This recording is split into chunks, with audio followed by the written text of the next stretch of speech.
Devil fruits in Marvel. This video is purely for entertainment and does not infringe on copyrights or laws. The rights to the novel and image belong to the original author. We do not claim ownership.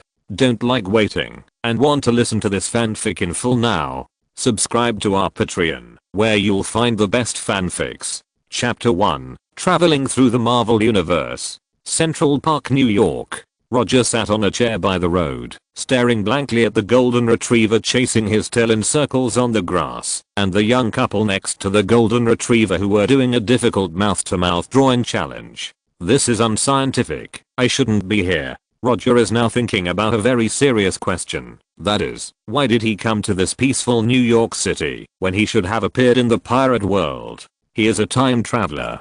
To be precise, he is a time traveler who should have traveled to the pirate world to find One Piece.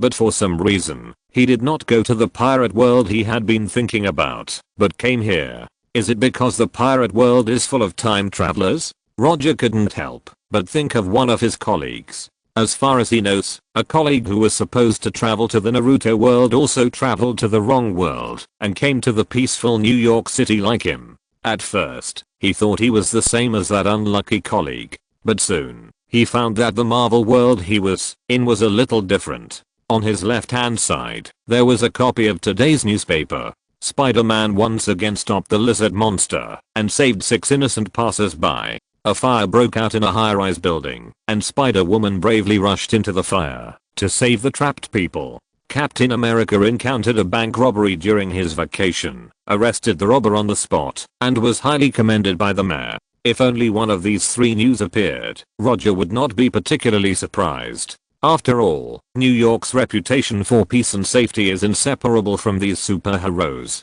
But if these 3 news appeared together, something was not right.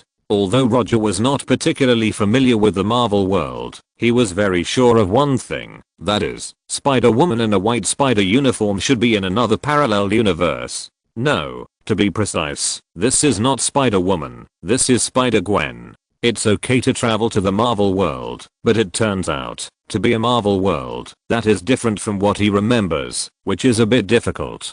Thinking of this, Roger sighed helplessly. Turn on the system. After silently reciting in his heart, a holographic virtual screen that only he could see appeared in his sight. System maintenance in progress. Maintenance countdown. 29 minutes. After taking a look at the countdown displayed on the system, he turned off the system and looked up at the blue sky. This was already the 3rd hour since he came to this world. 3 hours ago, he came to this world and appeared in the same place where he was sitting now. After realizing that he had traveled to the wrong world, he immediately checked his physical condition and belongings.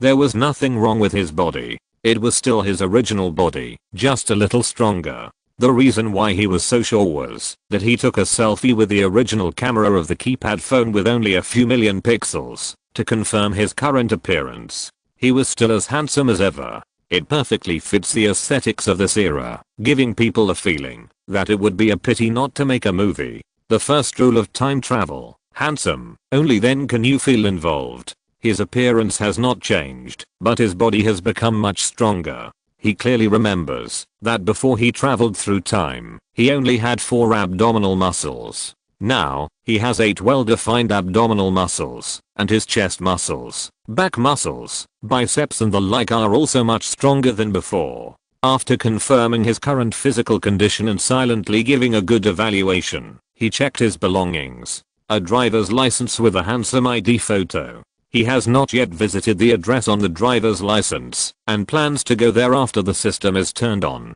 A keypad phone with a camera of only a few million pixels and a balance of more than $10. There are more than 10 contacts in the phone, but he can't recognize any of them. The names in the notes are all aliases such as Fast Food 123, Truck, Mickey Mouse, and Joe Boss. An old wallet with $168 left in it, and a few small cards from hotels and bars. In addition to these, there are only the relatively clean clothes and shoes on his body. This start is a bit bad. The second rule of crossing: identity background determines the difficulty of crossing. Every crosser knows that even a blank start with nothing is better than a small roll start with a certain identity, but no strong background. The most perfect starting identity background is that you are a fallen genius or your father is a hermit master. Otherwise, it's not bad to give a rich second generation a head start. Time passed by little. The silly dog chasing its tail was still circling, and the young couple who were pulling each other's lips also started to move their hands without paying attention to others. Maintenance is over, the world rules have been rebound, and the system is officially turned on. Just when Roger was about to fall asleep, the system's prompt sounded in his mind. Turn on the system. He said silently in his heart, and the virtual screen that only he could see appeared again. The Great Pirate System, version v3.08, host, Roger. Occupation, pirate domineering, none. Devil Fruit, primary, string fruit LV1, crossing reward, Devil Fruit, secondary, none. Combat moves, none. Bounty 100 berry 0 bounty mission, none. Mall, not open, under maintenance, opening time unknown. Before crossing, Roger already knew what system he was bound to. The only uncertainty was what the crossing reward given by the system would be. Normally, the system will randomly choose one of the fruits, domineering, and combat moves to distribute according to the crossing situation. What you can get depends purely on your luck. By completing the bounty tasks given by the system, you can get them all special currency, berry, which is the only way to get berry. As for the other one, it is related to your own bounty. Although it is written as bounty, it can also be read as reputation and annual salary. After completing the bounty task, in addition to getting the bounty reward given by the system, you can also increase your own bounty. The higher the bounty, the higher the reputation in the world, and the more likely you are to receive a task with a higher bounty. In addition, as long as you survive a year successfully, you can get the same amount of berry reward. In short, if Roger can increase his bounty to 100 million berry on the last day of the year, he can get the 100 million berry reward given by the system. After taking a look at the system, that was not much different from his memory, Roger turned off the system page and began to recall the relevant information about the string fruit. Among all the devil fruits, the one he wanted most was not the string fruit. Although the string fruit is not bad, it still lacks a little feeling. Fortunately, the string fruit is only his main fruit. He can also add the fruit he likes to his secondary fruit to obtain the abilities he wants. Just as he was recalling the relevant information about the string fruit, his cell phone suddenly rang. The screen showed a name that he had some impression of, but he couldn't remember whose it was. Boss Cairo. Chapter 2, Boss Joe. Boss Cairo? Who is this guy? Roger frowned and looked at the name displayed on the phone screen. He had just checked. There were only more than 10 contacts in the phone. The one called Boss Cairo was the one with the most frequent contact. No one else. To answer or not to answer, this is a question. This is why a blank slate with nothing is better than a start with status but no background. After thinking for more than 10 seconds, he finally pressed the answer button. Roger, where are you? Why didn't you return my call? You drank again last night. Have you forgotten that you are only 19 years old? Before Roger could speak, a serious voice sounded from the other end of the phone, saying one after another. Listening to the complaints from the other end of the phone, Roger showed a smile that didn't know whether to laugh or cry. I just want to call back, but I also need to know who you are. I'm not drunk. What do you want to talk to me about? When you don't know what the other party wants to talk to you about, the best way is to take the initiative. It's good that you didn't drink. You don't need to ask about the lizard monster. We have already locked his location. Please be safe. Lizard monster? If Roger hadn't just read the newspaper left by someone, he almost didn't react. The lizard monster that Boss Joe mentioned should be Professor Lizard if nothing unexpected happens. As for why Professor Lizard appeared in the same world as Captain America, there is only one reason. That is, this is not the movie universe world he is familiar with. Those big events in the movie universe may happen, but they may not happen. This means that he may not be able to fish in troubled waters with the halo of profit like other colleagues. Okay, I know. Just as Roger was about to hang up the phone, the serious voice sounded again on the other end of the phone. Are you in Central Park, New York now? After hearing this, Roger hung up the phone without thinking and turned off his phone directly. I don't care if you are the boss or not. If nothing unexpected happens, we will never meet again.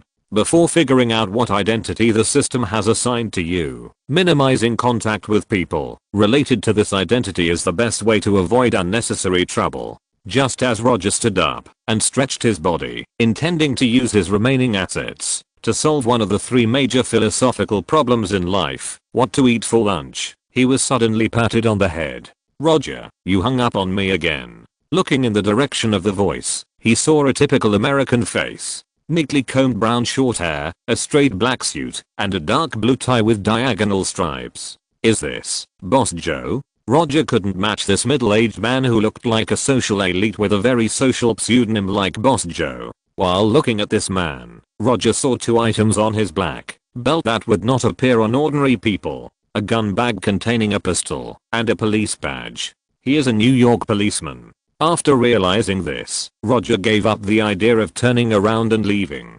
New York police. No, it should be said that the police in the United States all have a typical characteristic. That is, they would draw their guns and shoot if they disagreed. "What are you doing here?" After looking at Roger with sharp eyes for a few seconds, Boss Joe continued to ask. "I'm looking at the dog." After saying that, Roger pointed at the golden retriever that was chasing its tail in circles like a perpetual motion machine. Looking at the dog. Obviously, Boss Joe didn't really believe this statement. Although the dog was on the grass not far in front of them. Don't lie to me. You should know that I can tell whether a person is lying. I know a damn thing. I don't even know what identity the system has assigned me now. Generally speaking, for a person who has replaced someone else's identity like him, the system will give the memory of the original identity owner, so that these travelers can better integrate into the identity after crossing. But I don't know if it's because he crossed into the wrong world. The system didn't give any information. Even the name of this identity is what he saw on his driver's license. Roger D. Wayne. This is his current name. Sorry, I may, perhaps, have amnesia now. This is a tried and tested excuse, although Roger himself does not quite believe it. However, judging from the previous conversation, Boss Joe should not have any ill will towards him. This is also related to Boss Joe's righteous aura. It is normal for a policeman to be righteous. Okay, I won't ask you any more questions. I know you have been looking for the murderer who killed your family, but these things are really not what you should do at your age. What you should do most now is to go back to school, not to join a gang. At this point, Boss Joe showed a kind look that was inconsistent with his image and patted Roger's shoulder like an elder. Cancel the deal between us. Whether you are willing to go back to school or not, you should not continue to be an informant. I will give you the information on your father's case tomorrow. Here, I will wait for you here at 12 noon tomorrow. After saying that, Boss Joe showed a look of disappointment and turned to walk towards the exit of the park. Informant? Family members were killed? Wayne? If this wasn't the Marvel world, Roger would have suspected that he had come to the DC universe next door. No matter what, let's solve the lunch problem first. After making up his mind, Roger walked towards another exit of the park. However, he had just taken a few steps. The system forced a lot of information into his mind. The fate of the characters has been bound, and the relevant information is being sent. I must complain to this developer when I go back. Can't the information transmission function be optimized? No wonder programmers are often sacrificed to the gods. When all the information was transmitted, the pain that seemed to be hit on the head with a hammer slowly disappeared. At the same time, a long section of memory belonging to his current identity emerged in his mind. After browsing through the memories that belonged to this identity, but not to himself, Roger couldn't help but take a breath. This identity, there is something. Unlike what he originally imagined, this identity is not an identity without any background.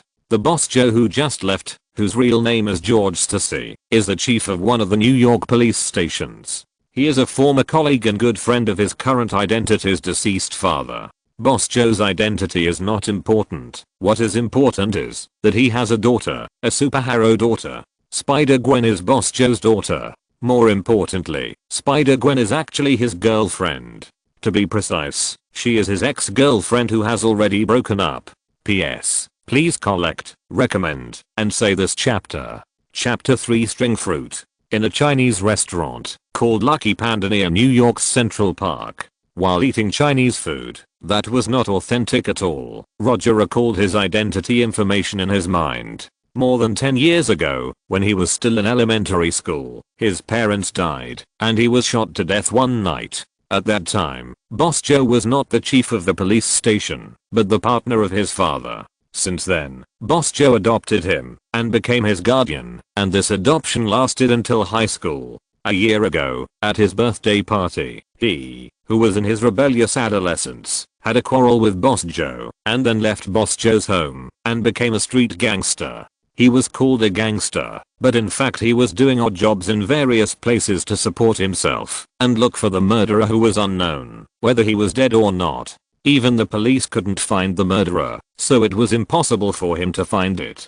Just after he had lived alone for nearly half a year, Boss Joe found him again and gave him a fairly formal job. Informant. This is the job that Boss Joe gave to him. Although he was an informant, from Roger's point of view, it was purely Boss Joe's way of giving him living expenses, so that him would not starve to death on the street. However, Boss Joe was a shrewd man in society after all. He knew that Roger would not accept his help for no reason, so the tasks he gave were all real. However, he did not have any requirements for the information given by Roger. Even if it was nonsense, he would give a pretty good informant fee. 3 months ago, the original owner of this identity reached a deal with Boss Joe to exchange intelligence for the case information of his father. Boss Joe was reluctant at first, but he finally agreed, so there was the previous scene. In short, this is the story between a rebellious and self-respecting guy and a serious but caring guardian. Of course, this guardianship relationship ended automatically after he turned 18.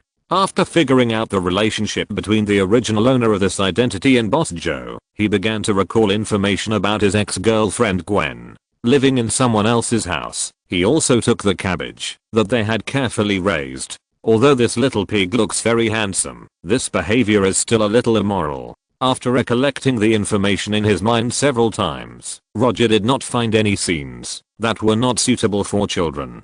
Wrong, this is a little pig with good morals. Roger took back his previous evaluation. After sorting out the identity information, he focused on his only fruit now, the string fruit. Whether the little pig has morals or not is a matter of the past. The string fruit is his future support. The string fruit is a superhuman fruit, and the eater is Don Quixote. The fruit ability is to freely control the string. You can create a string from your body and use the string as a weapon or tool to attack and defend, or control others. After awakening, you can affect the external environment and use it as a natural fruit. According to the system's explanation, awakening is a realm after the fruit level exceeds LV5, which is still a long way from where he is now. In order to allow the Travises to better use the fruit ability, all fruits are assumed to have passed the initial habit and development stage and reached the initial use level 1. But the system's care ends here. As for further development and combat, it depends on the user's own ability. Turning his head to observe the surroundings and confirming that no one was paying attention to him sitting in the corner, Roger raised his right hand and pointed his index finger at the cup in front of him. Come out, let me see your true form. Under his control, a line so thin that it was almost imperceptible to the naked eye sprang out from his index finger and flew towards a transparent glass cup only more than 10 centimeters away from him. When this transparent thin line entangled the glass cup, he hooked his finger and tried to pull the glass cup into his hand. However, he overestimated his macro control ability. Bang! At the moment he hooked his index finger, the glass cup entangled by the thin line exploded with a bang, turning into glass fragments of varying sizes flying around.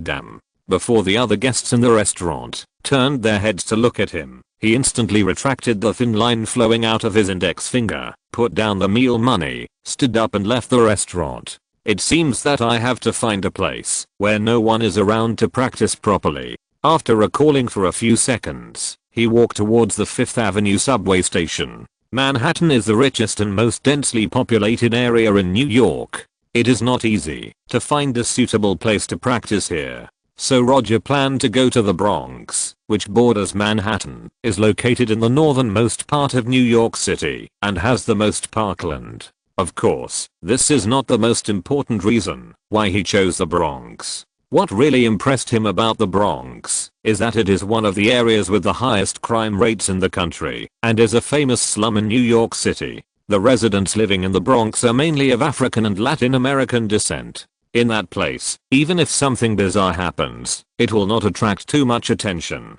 As a traverser who has received a complete education in traversal, Roger knows very well what kind of place is most suitable for him now. After arriving in the Bronx through New York's subway, which is well connected, but not very good, he randomly found a park with few tourists and came to a corner of the park. It is still 5 or 6 hours before dark, and he hopes to complete the initial adaptation before dark, so that the string fruit can have the most basic combat function. After confirming that there are no tourists around, Roger began to practice the fruit ability for the first time after crossing. With Doflamingo as his predecessor, he is not short of development ideas, but only lacks proficient use. After recalling Doflamingo's moves, he chose 3 moves as his early practice goals: Elastic Line, 5-color line, and Parasitic Line. The difficulty of practicing Elastic Line and 5-color line is not high. As long as you can skillfully control the line that your body changes into, you can get started.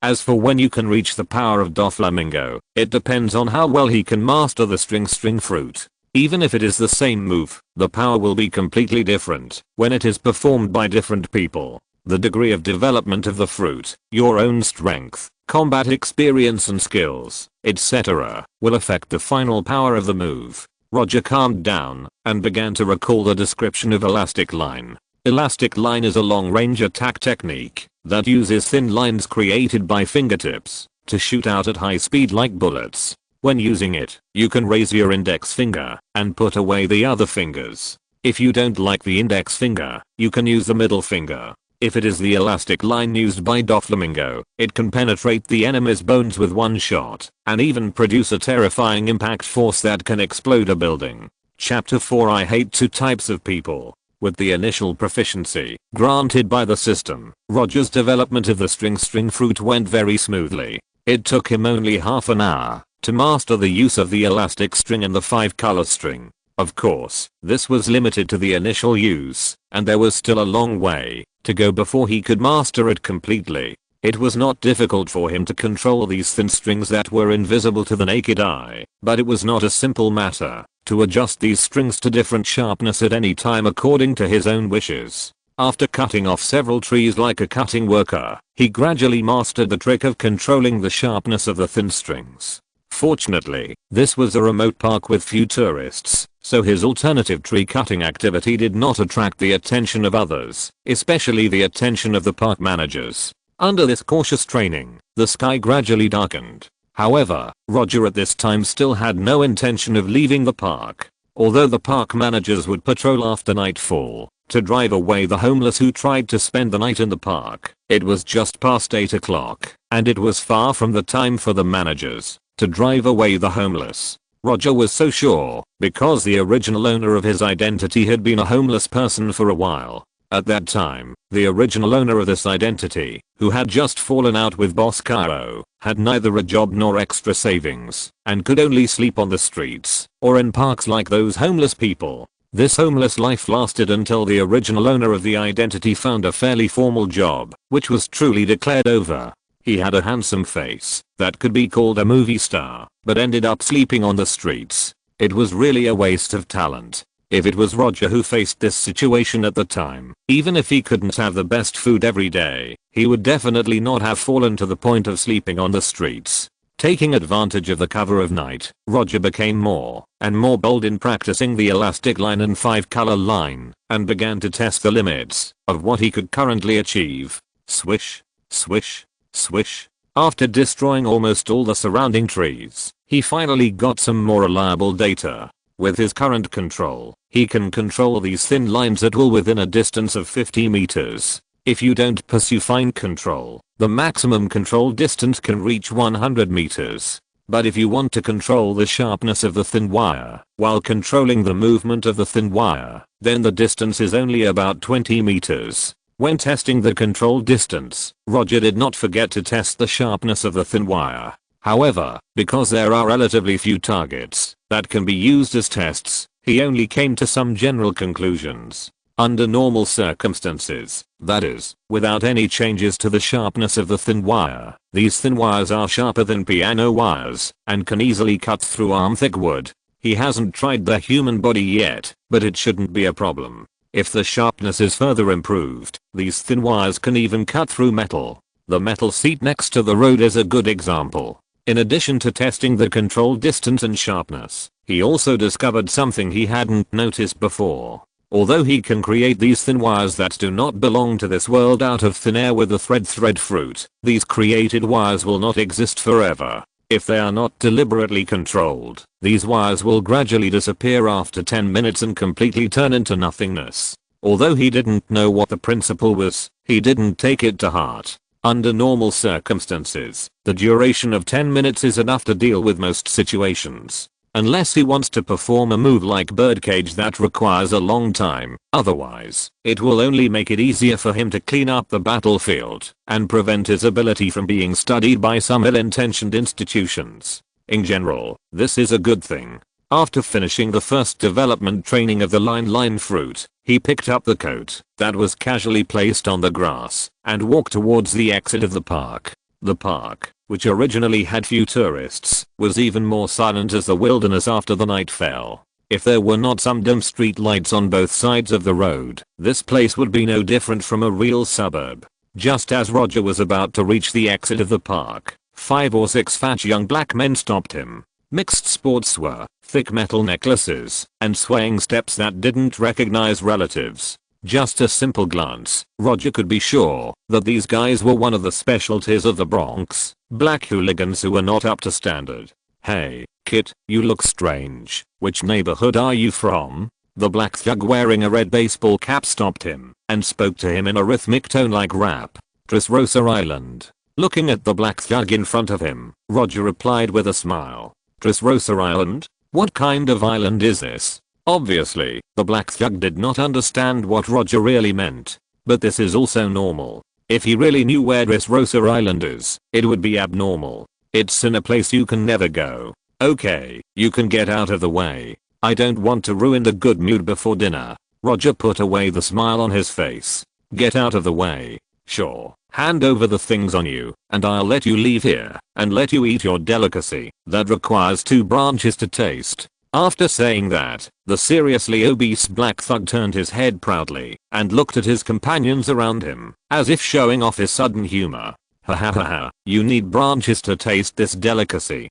Don't monkeys just like branches?" "That's right, yellow monkeys just like branches. Ha ha ha." Listening to the undisguised ridicule of these black hooligans, Roger also laughed and laughed with them. "Ha ha ha, I didn't expect that on my first day in New York I would encounter this kind of third-rate plot that only appears in online novels. Ha ha ha, interesting. Ha ha ha." These black hooligans never thought that Roger would also laugh, and laugh louder and more arrogantly than them. "Boy, what are you laughing at?" Looking at Roger, who seemed to be laughing like a clown, the black hooligans in front of him shouted loudly with an unhappy face. But before he finished speaking, Roger's fist hit him hard on the nose and broke his nose bone. After knocking the black hooligans back a few steps with one punch, Roger stopped laughing and said word by word, "There are 2 kinds of people I hate most in my life. One is racist, and the other is you black people. If you're listening to this novel on a channel other than Fanfic World, it means they downloaded and uploaded it without effort.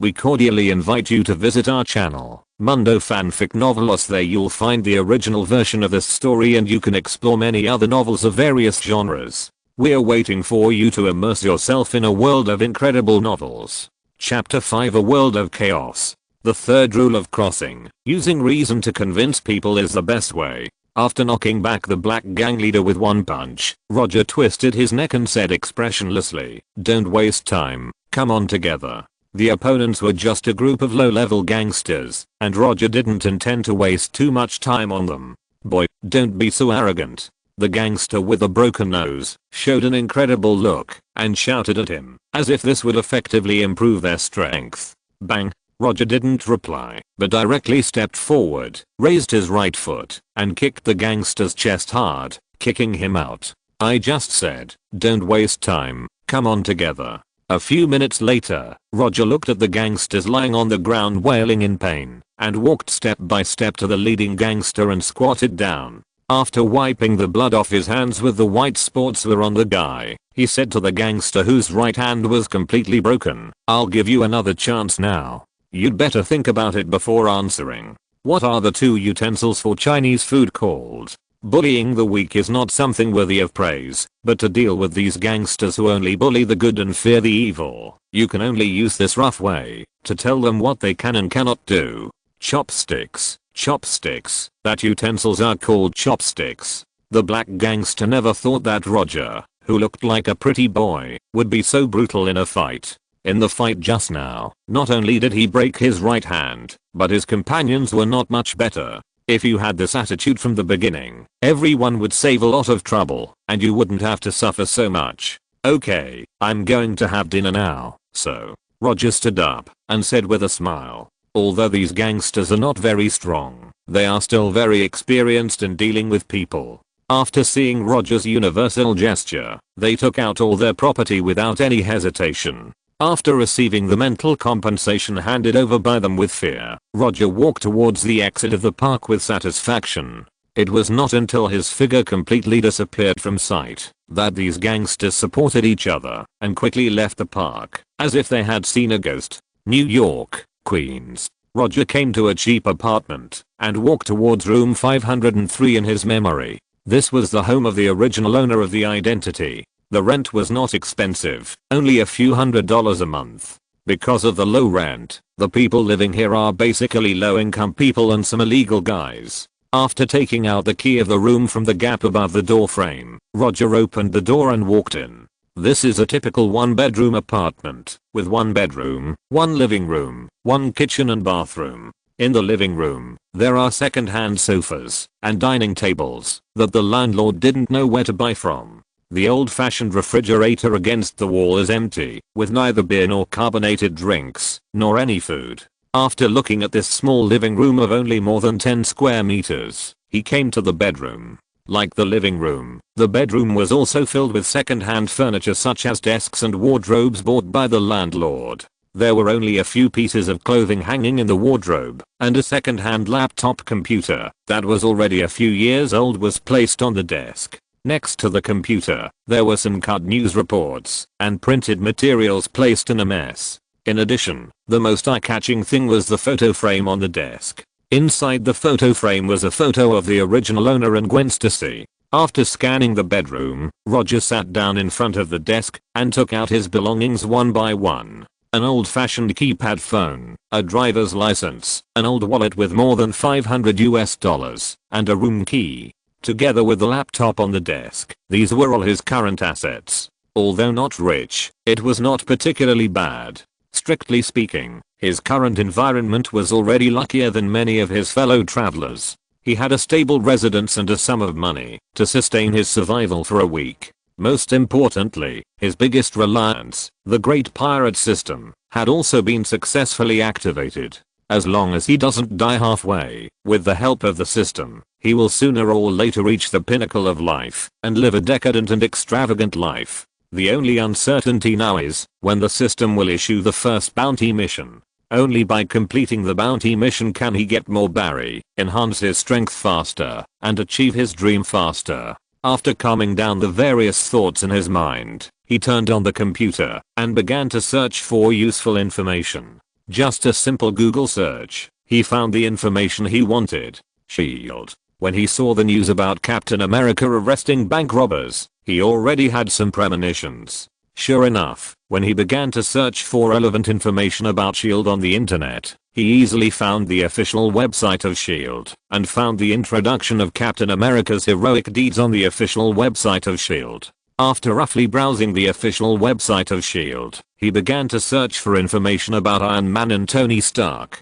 Iron Man. Search related results. 0. Tony Stark. Search related results. 4.06 million. Captain America appeared, but Iron Man did not, which meant that this was not the movie universe he was familiar with. According to the timeline of the movie universe, SHIELD and Captain America were not known to the world until after the New York incident. Before that, Captain America was just a legendary anti-terrorism hero, and SHIELD was just a special intelligence agency with little reputation. In addition to this information, he also searched for relevant information about Spider-Man and Spider-Woman. According to reports, Spider-Man first appeared 3 years ago, and Spider-Woman appeared half a year ago. This world is a bit messy. After browsing all the major news reports about Spider-Man and Spider-Woman, Roger began to search for relevant information about the lizard monster. Although the system has not yet given any bounty tasks, his intuition tells him that the first bounty task given by the system has a high probability of being related to Professor Lizard. Compared with the news reports about Captain America and Spider-Man, the information about the lizard monster is more than a little less. If this lizard monster didn't happen to be related to Spider-Man, it would be a question whether this lizard monster could appear in the news. Chapter 6: The First Bounty Mission. There are 3 main views on the origin of this lizard monster on the internet. The first view is that this lizard monster is some kind of prehistoric creature, and the rapid destruction of the Earth's environment by humans has awakened this prehistoric creature that has been sleeping for many years. This view is very Godzilla.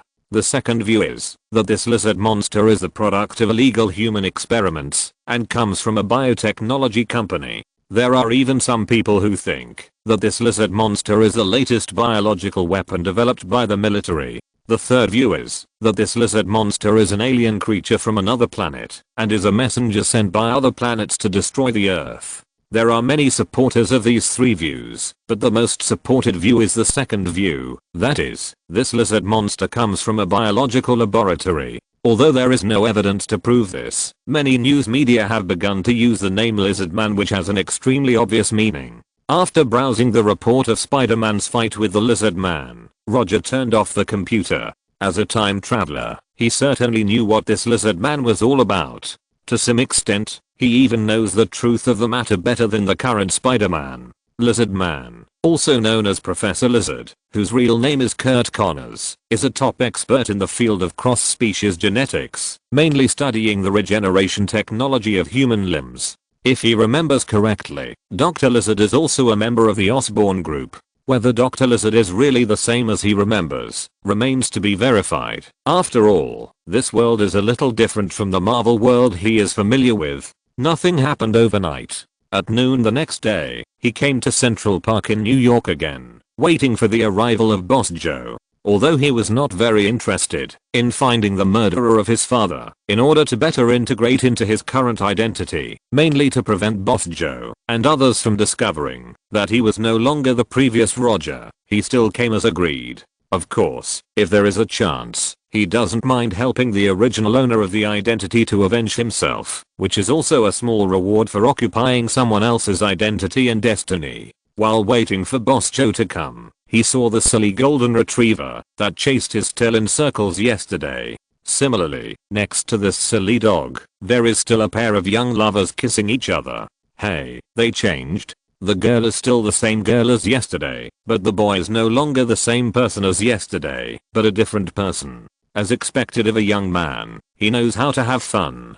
Time slowly came to noon, but Roger did not wait for Boss Cairo to arrive. In his memory, Boss Cairo is a person with a strong sense of time, and being late is basically impossible for him. After waiting for half an hour, he still did not see any trace of Boss Cairo. Just when he took out his mobile phone and considered whether to take the initiative to call Boss Cairo, his mobile phone rang on its own. The caller ID showed that it was Boss Cairo calling. "I'm here, when are you coming?" After pressing the connect button, Roger said slowly. However, the person on the other end of the phone was not Boss Cairo, but a voice that he was once very familiar with, but had not heard for a long time. "Roger, where are you?" This was a very gentle female voice. The person who called was not Boss Joe, but Boss Joe's daughter, his ex-girlfriend, Spider-Woman, Gwen Stacy. "I'm in Central Park. Dad is injured and is now in Mount Sinai Hospital. If you have time, come over." Although Gwen tried to control her tone, the experienced Roger immediately heard the unnaturalness in her voice. This was the change in her voice after crying just now. "I'll be there now." After saying that, Roger hung up the phone and let out a long sigh. Mount Sinai Hospital is not far from Central Park, only more than 10 kilometers away. More than half an hour later, Roger came to this reliable hospital that has been on the list of best hospitals in New York for many years. Outside the ward, he saw Gwen with light golden curly hair and tearful eye makeup, and her mother Helen Stacy, who also looked worried. After nodding to Aunt Helen, he stood by the glass window outside the ward and slowly said to Gwen, "When did it happen?" "Last night. Dad and his friends went to capture the lizard man, and then, the doctor said Dad has passed the critical period, but he is not sure when he will wake up." Gwen looked at Roger in confusion, and then slowly said, "When she called Roger just now, she felt something was wrong." After seeing Roger, this feeling of something wrong became more obvious. Although they haven't seen each other for a year, they were lovers after all. So compared with Boss Joe, Gwen knows the former Roger better. And after Roger approached her, her spider sense rang like an alarm clock and issued a crazy warning. Although Roger didn't look at Gwen, he knew that Gwen was looking at him in detail. Now Gwen is not an ordinary female college student, but Spider-Woman with spider sense. Her observation and attention are not comparable to ordinary people like Boss Joe. As he was watching Boss Joe on the bed, who was breathing with the help of a ventilator, a silent system message appeared in his mind. Bounty mission. Capture Professor Lizard. Mission reward.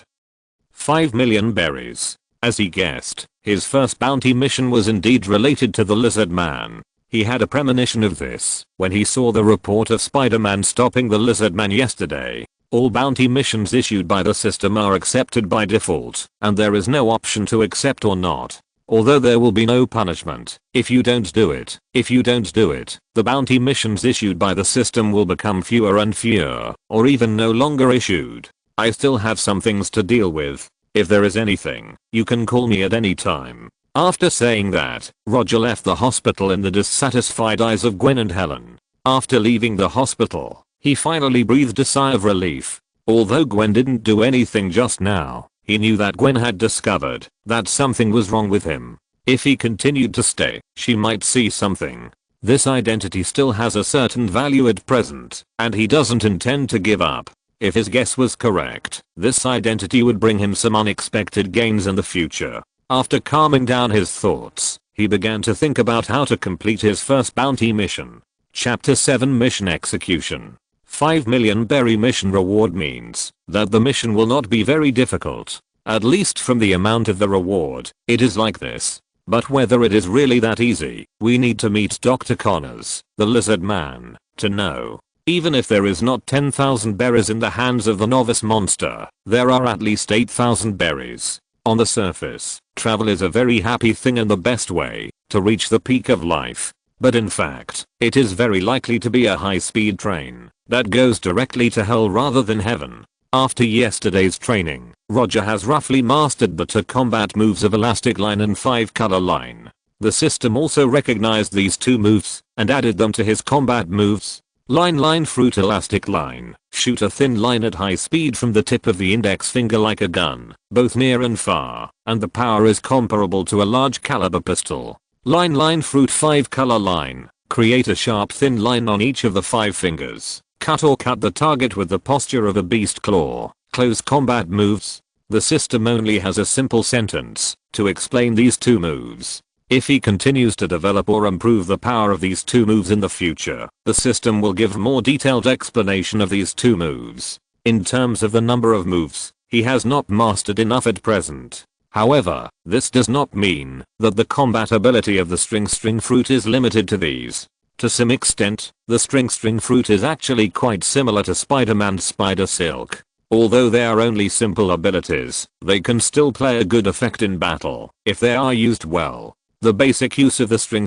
fruit, the unique moves of the 2 string fruits, plus his decent melee combatability, it should not be a problem to complete the task of capturing Professor Lizard. After roughly calculating his current combat power, Roger walked towards the small supermarket near the hospital. In order to complete the task of capturing Professor Lizard, the first thing to solve is to find his whereabouts. Although Roger does not have a professional intelligence network like the police, He knows a little trick to find Professor Lizard. After buying a copy of today's latest newspaper and a Spider-Man headgear in the small supermarket, he began to look for reports on the actions of Boss Joe and others last night in the newspaper. Unlike the news media in the flower-growing countries, the news media in the United States has a mysterious high interest in the police's external actions. Whether the police successfully cracked down on a criminal gang or made a joke, it would attract the attention of these media. If the police's actions also involve superheroes or supervillains, then as long as there is no major event such as alien invasion or world destruction the next day, then these police actions will basically become the headlines of the day.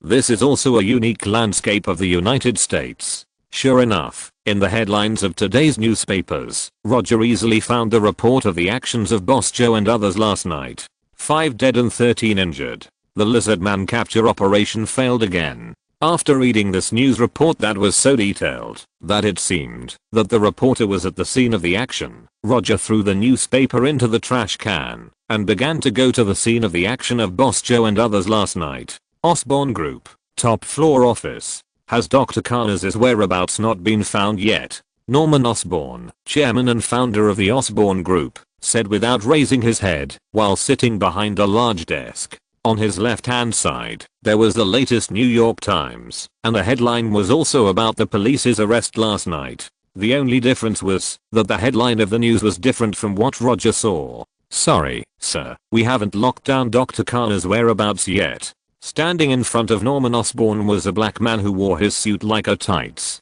I'll give you 3 more days. If you still can't catch Dr. Connors, you can go to the suburban laboratory to be a guard. Although Norman Osborn's tone was very calm, to the black man, it was no different from the threat of a demon. As the captain of the security operation team of the Osborn Group, the black man knew the true face of the suburban laboratory better than others. Okay, sir. We will definitely catch Dr. Connors within 3 days. The black man's face was dripping with sweat, and he tried to control his tone and answered. Remember, you must capture him alive. A living Dr. Connors has the greatest value. After saying that, Norman Osborn waved to the black man, signaling him to leave. Brooklyn, the scene of the police operation last night. Roger didn't know what happened in the Osborn Group. Now he was wearing the Spider-Man mask he had just bought, walking in the sewer near the scene of the operation. Enduring the bad smell in the sewer, Roger moved forward quickly in this maze-like sewer. It is not an easy task to find Dr. Connors, the Lizard Man, in the huge New York City. But if you have some unknown information, then this matter will become much simpler. Others may not know, but Roger clearly remembers that Dr. Connors, who was injected with the lizard gene drug, has the charisma that attracts reptiles. This charisma that only works on reptiles is uncontrollable. Even if Dr. Connors discovered this, he couldn't eliminate this problem. So if you want to find Dr. Connors, the best way is not to study his route and thinking mode, but to follow the reptiles in the sewer directly. As long as you can find reptiles with abnormal behavior, you can follow these little guys to find Dr. Connors. After more than half an hour in the sewer with a bad air environment, Roger finally encountered various small lizards with abnormal behavior. These small lizards were like small troops, slowly crawling in the same direction. Found you. After identifying the direction of these lizards, Roger showed a satisfied smile and ran towards the direction of these lizards. 5 million berries. Here I come. For ordinary people, the Lizard Man with quick reaction, amazing strength, and super regeneration effect is an invincible terrifying creature. But for him, the Lizard Man is a bunch of walking berries. Even if he can't defeat the Lizard Man now, he is absolutely sure to get out of it. The Traveser is so confident. But soon, the confidence on his face turned into doubt. Why is he here? The person who appeared in front of Roger at this time was not the Lizard Man Dr. Connors, but Spider-Man, who was wearing the same mask and matching tights as him. Chapter 8 Encounter with Spider-Man. Damn. Is it such a coincidence? I just met Spider-Woman Gwen in the hospital, and then I met Spider-Man Peter Parker in the sewer. When Roger was looking at Spider-Man standing on the spider silk hammock, Spider-Man Peter Parker was also looking at him. Like Roger, after knowing the police's action against the Lizard Man last night, Spider-Man Peter Parker rushed to the sewer and tried to find the trace of the Lizard Man in the sewer. But he never thought that what he was waiting for was not the lizard man, but Roger wearing a Spider-Man mask. At first, he thought it was just a simple encounter. After all, he has a large number of fans in New York, and it is not strange to meet a fanatical fan wearing a mask in the sewer. But soon, he found something wrong. Like Gwen, after Roger approached him, his spider sense was frantically warned, reminding him that the person in front of him was not an ordinary person. Gwen has not been Spider-Woman for a long time, only about half a year, and has not yet fully mastered the spider sense. In addition, she had known Roger for a long time, so she didn't think much about it. But Peter Parker was different. He had been Spider-Man for 3 years, and his spider sense was much stronger than Gwen's. So the moment the spider sense gave an early warning, he made the judgment that Roger was not an ordinary person. "Who are you?" Peter Parker, standing on the spiderweb, deliberately lowered his voice, making his voice thicker and deeper, sounding like a completely mature and strong middle-aged man. "I said I just happened to pass by. Do you believe it?" Peter Parker needed to conceal his real voice, but Roger didn't need to. Now he was just a nobody, and no one would come to investigate his true identity. "This is not the place you should come. You leave here immediately." Peter Parker took a look at the various small lizards that slowly crawled under Roger's feet, marching forward like an army, and issued an expulsion order to him. "Sorry, I don't plan to leave for the time being." After saying that, Roger raised his hands, ready to use the power of the string fruit at any time. Spider-Man is indeed a superhero with good character, but that doesn't mean he will follow Spider-Man's arrangement. No one can stop him from getting the 5 million berries, not even Spider-Man or Captain America. Professor Lizard is done for, and even Jesus can't stop him, I said. Looking at Roger, who was ready for battle, Peter Parker sighed helplessly. If possible, he didn't want to attack Roger, but if Roger stayed here, it would only make the situation worse. When Peter Parker made the unique gesture of launching spider silk, Roger did not hesitate at all, and directly activated the ability of the string fruit. Whoosh! A ball of white spider silk flew towards Roger like a bullet. String. Almost at the same time when Peter Parker launched the spider silk, Roger raised his right hand, and fired a thin line at the spider silk ball flying at high speed. Snap! The unique thin line of the string fruit collided with the spider silk ball accurately, and it burst in the air like a punctured balloon. In terms of physical fitness, Roger is far inferior to Spider-Man Peter Parker. But there is one thing that he is better than Peter Parker. That is, the thin thread of the thread fruit is far superior to spider silk. Whether it is sharpness or toughness, his thin thread is stronger than Peter Parker's spider silk. Not to mention that he can fully control the thin thread made by his body. "Who are you?" When Roger used the elastic thread to block the spider silk ball he shot out, Peter Parker asked again, and his tone became extremely serious. Others may not be able to see the thin thread shot out by Roger, but he can see it clearly. It is a nearly transparent thin silk thread, and the source of the silk thread is Roger's outstretched index finger. Superpower. Peter Parker felt that he knew why the spider sense issued a strong warning. I said, "I'm just passing by." Roger had no intention of telling Peter Parker his name. This has nothing to do with whether Spider-Man is a good person. It is purely to avoid some unnecessary trouble in the future. Among the superheroes he knew, Spider-Man was the one with the more serious unlucky star halo.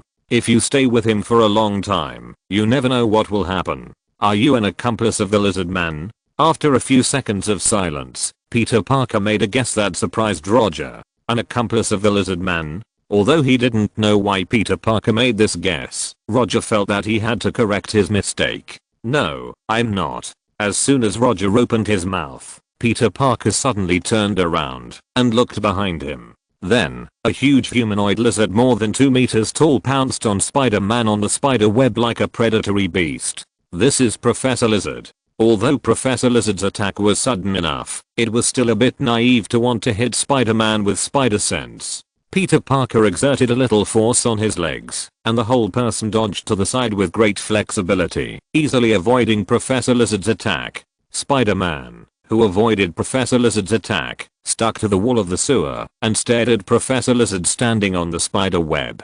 After the attack failed, Professor Lizard did not continue to attack Spider-Man, who was clinging to the wall, but set his sights on Roger, who was wearing a Spider-Man mask. A fanatic fan of Spider-Man?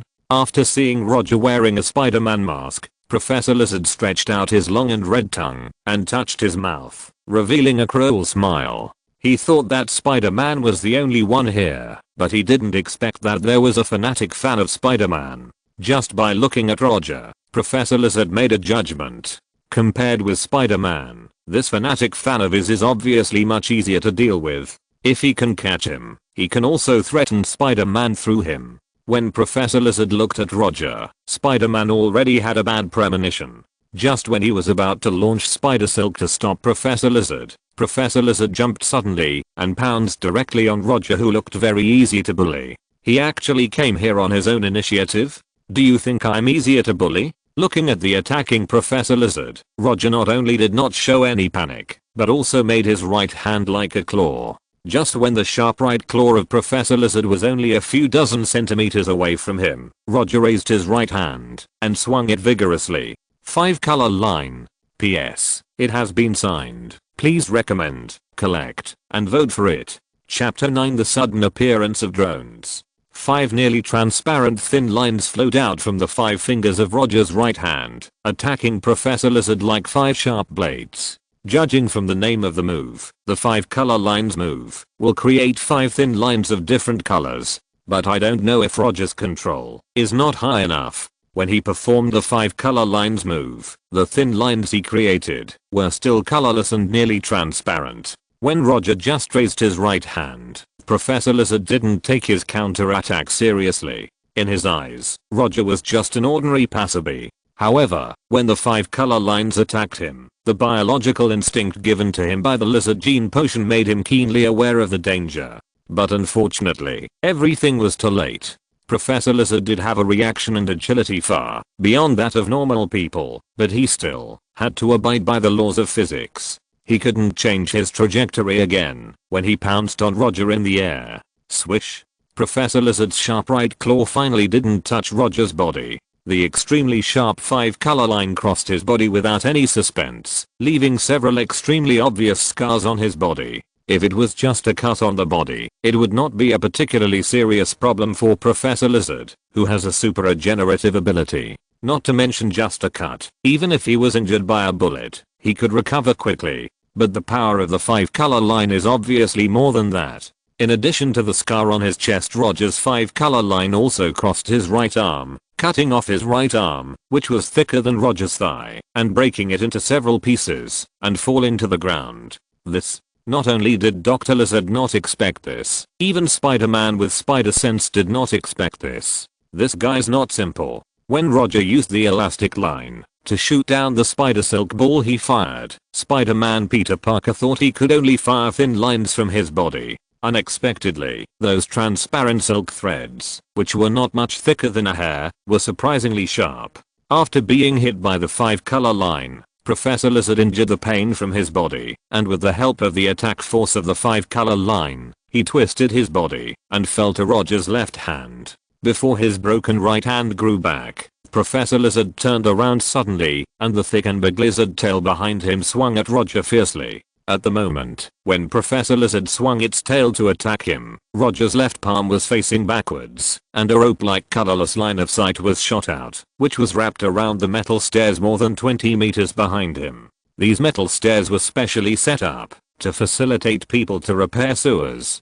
At this time, they became Roger's leverage point to avoid Professor Lizard's tail swing attack. After the silk thread shot out from the palm of his hand was wrapped around the metal stairs, Roger reduced the sharpness of these silk threads to the minimum, and then controlled his left hand to retract the rope-like silk thread. Bang! Professor Lizard's tail hit the wall of the sewer heavily, hitting the wall with visible holes and cracks. Roger, who was targeted by him, retreated more than 10 meters in an instant by retracting the silk thread at the moment when the tail was about to hit him. After dodging Professor Lizard's tail swing attack, Roger gently clenched his left hand and cut off the silk thread shot out from his palm. Although he couldn't shoot spider silk like Spider-Man, as a user of the string fruit, he could easily learn from Spider-Man's fighting style.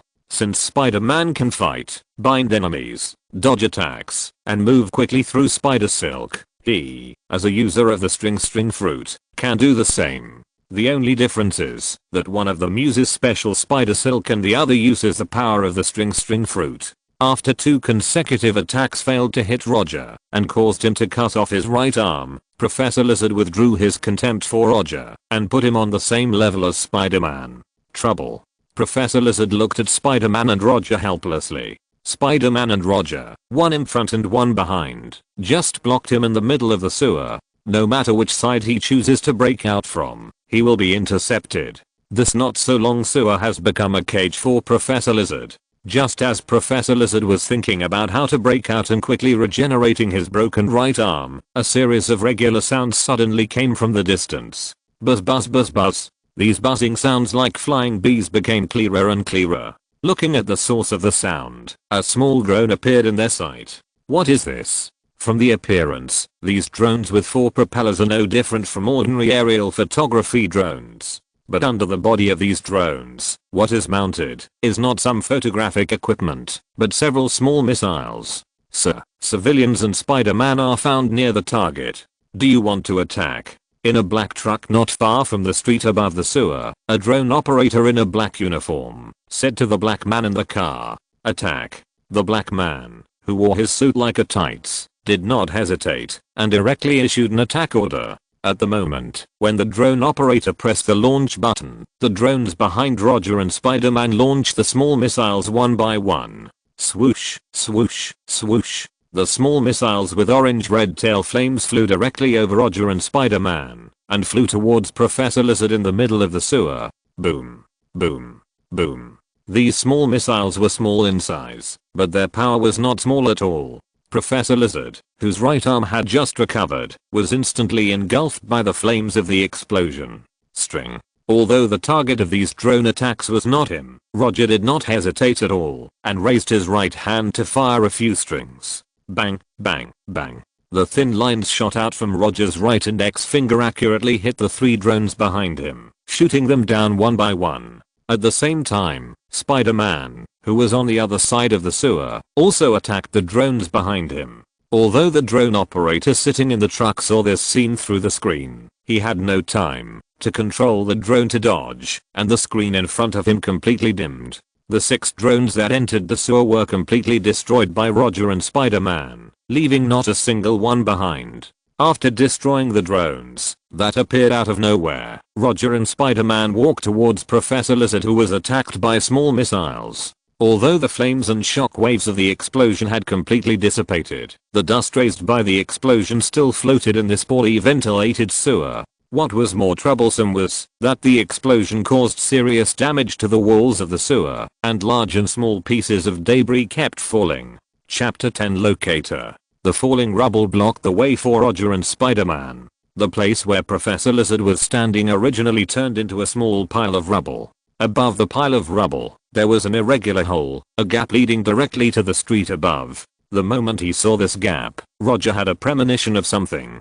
Although the small missiles launched by the drone were powerful, it was still a bit unrealistic to want to blow up Professor Lizard. And Professor Lizard would not stand there stupidly to take the attack of small missiles. Sure enough, when he bypassed the rubble that blocked the road and came to the place where Professor Lizard was originally, he did not see the figure of Professor Lizard, but only saw a jumping lizard tail. Damn it. As expected of Dr. Connors, who was injected with lizard gene drugs, it has become instinct to cut off the tail to survive. Although I don't know who you are, I will remind you one last time that Lizard Man is not something you should deal with. Spider-Man Peter Parker glanced at the jumping lizard tail on the ground and said to Roger in a low voice after disguise. Then, he ignored Roger's reaction, jumped out of the gap very flexibly, and disappeared in front of Roger. Looking at Spider-Man, who disappeared quickly, Roger said nothing and walked towards the crashed drones behind him.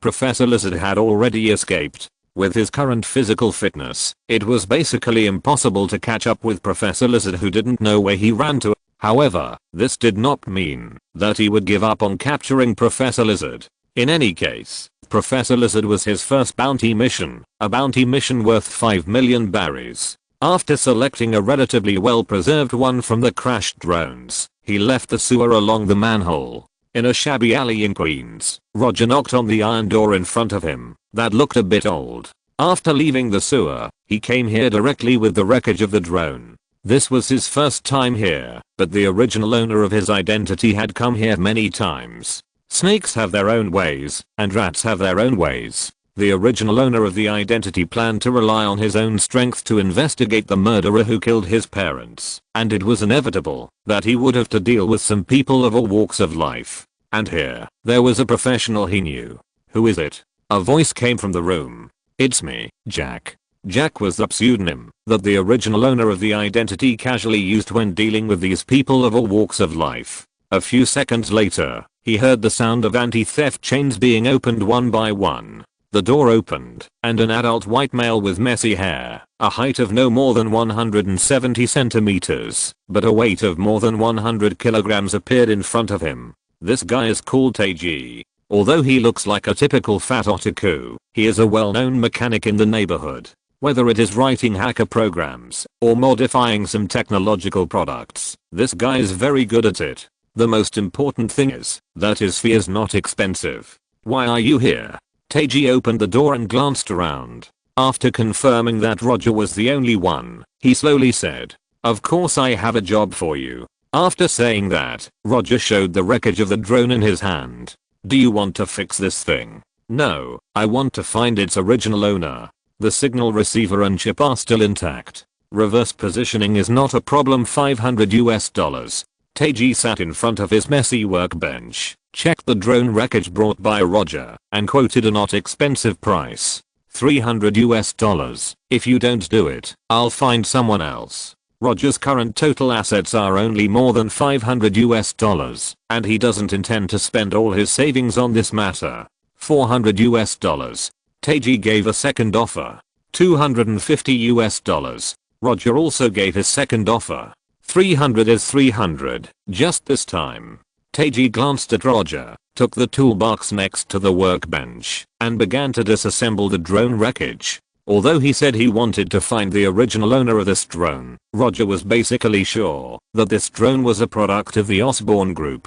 Although the technical difficulty of this kind of military drone is not particularly high, it is not something that everyone can handle. Although this drone may also come from an official agency or the military, it is not difficult to come up with an answer considering the timing of its appearance. If the official agency or the military wants to capture Professor Lizard, there is no need to do it so secretly. They can just send a team to capture him. After leaving the sewer, Roger deliberately walked around the nearby streets and did not find any official or military operatives, except for the police, who came because of the explosion. So he can conclude that this drone is the product of the Osborn Group. With his current ability, it is unlikely that he will go to New York to find Professor Lizard again and again, so he needs to find a reliable hound for himself. The secret team of the Osborn Group is very suitable for this role. While Taj dismantled the wreckage of the drone, Roger looked at Taj's studio, where a large number of unknown items were piled up. The monitoring radio of the police channel, the modified anchor hook launcher, the universal decoder of the car lock. More than half an hour later, Taj handed Roger a locator that looked like a mobile phone. The maximum search range is 10 kilometers, and the accuracy is not high. It can only lock the approximate range within 50 meters. Taiji held the locator in his right hand and spread his left hand in front of Roger, indicating that he should pay. For mechanical technicians like them, it is the norm to pay with one hand and deliver the goods with the other. "Thank you." After taking out $300 from his wallet and handing it to Taiji, Roger left with the newly made locator. After leaving Taiji's studio, he did not immediately look for the secret action team of the Osborn Group, but found a Chinese restaurant to solve the lunch problem. Professor Lizard had just escaped not long ago, and he should not be captured by the Osborn Group so soon. And if nothing unexpected happens, Spider-Man Peter Parker should still be looking for Professor Lizard's traces. After lunch, he brought the locator to the downstairs of the famous Osborn Group. Just as he guessed, the drone control signal displayed by the locator was in the underground parking lot of the Osborn Group. He did not plan to go to the underground parking lot of the Osborn Group to look for the secret operation vehicle. Instead, he came to the rooftop of a nearby residential building that was not very tall and waited patiently. As long as Professor Lizard has not fallen into the hands of the Osborn group, this secret capture team will be dispatched again sooner or later. At that time, it will be the real time for him to act. P.S. Please recommend, collect, and say this chapter. The new book really needs these data, please. Chapter 11, Stealing People. 1 hour. 2 hours. 3 hours. Night fell. When most of the workers in the Osborn building had left, the signal on the locator finally showed signs of movement. The intelligence personnel of the Osborn group were not capable. It took them a whole afternoon to once again locate Professor Lizard.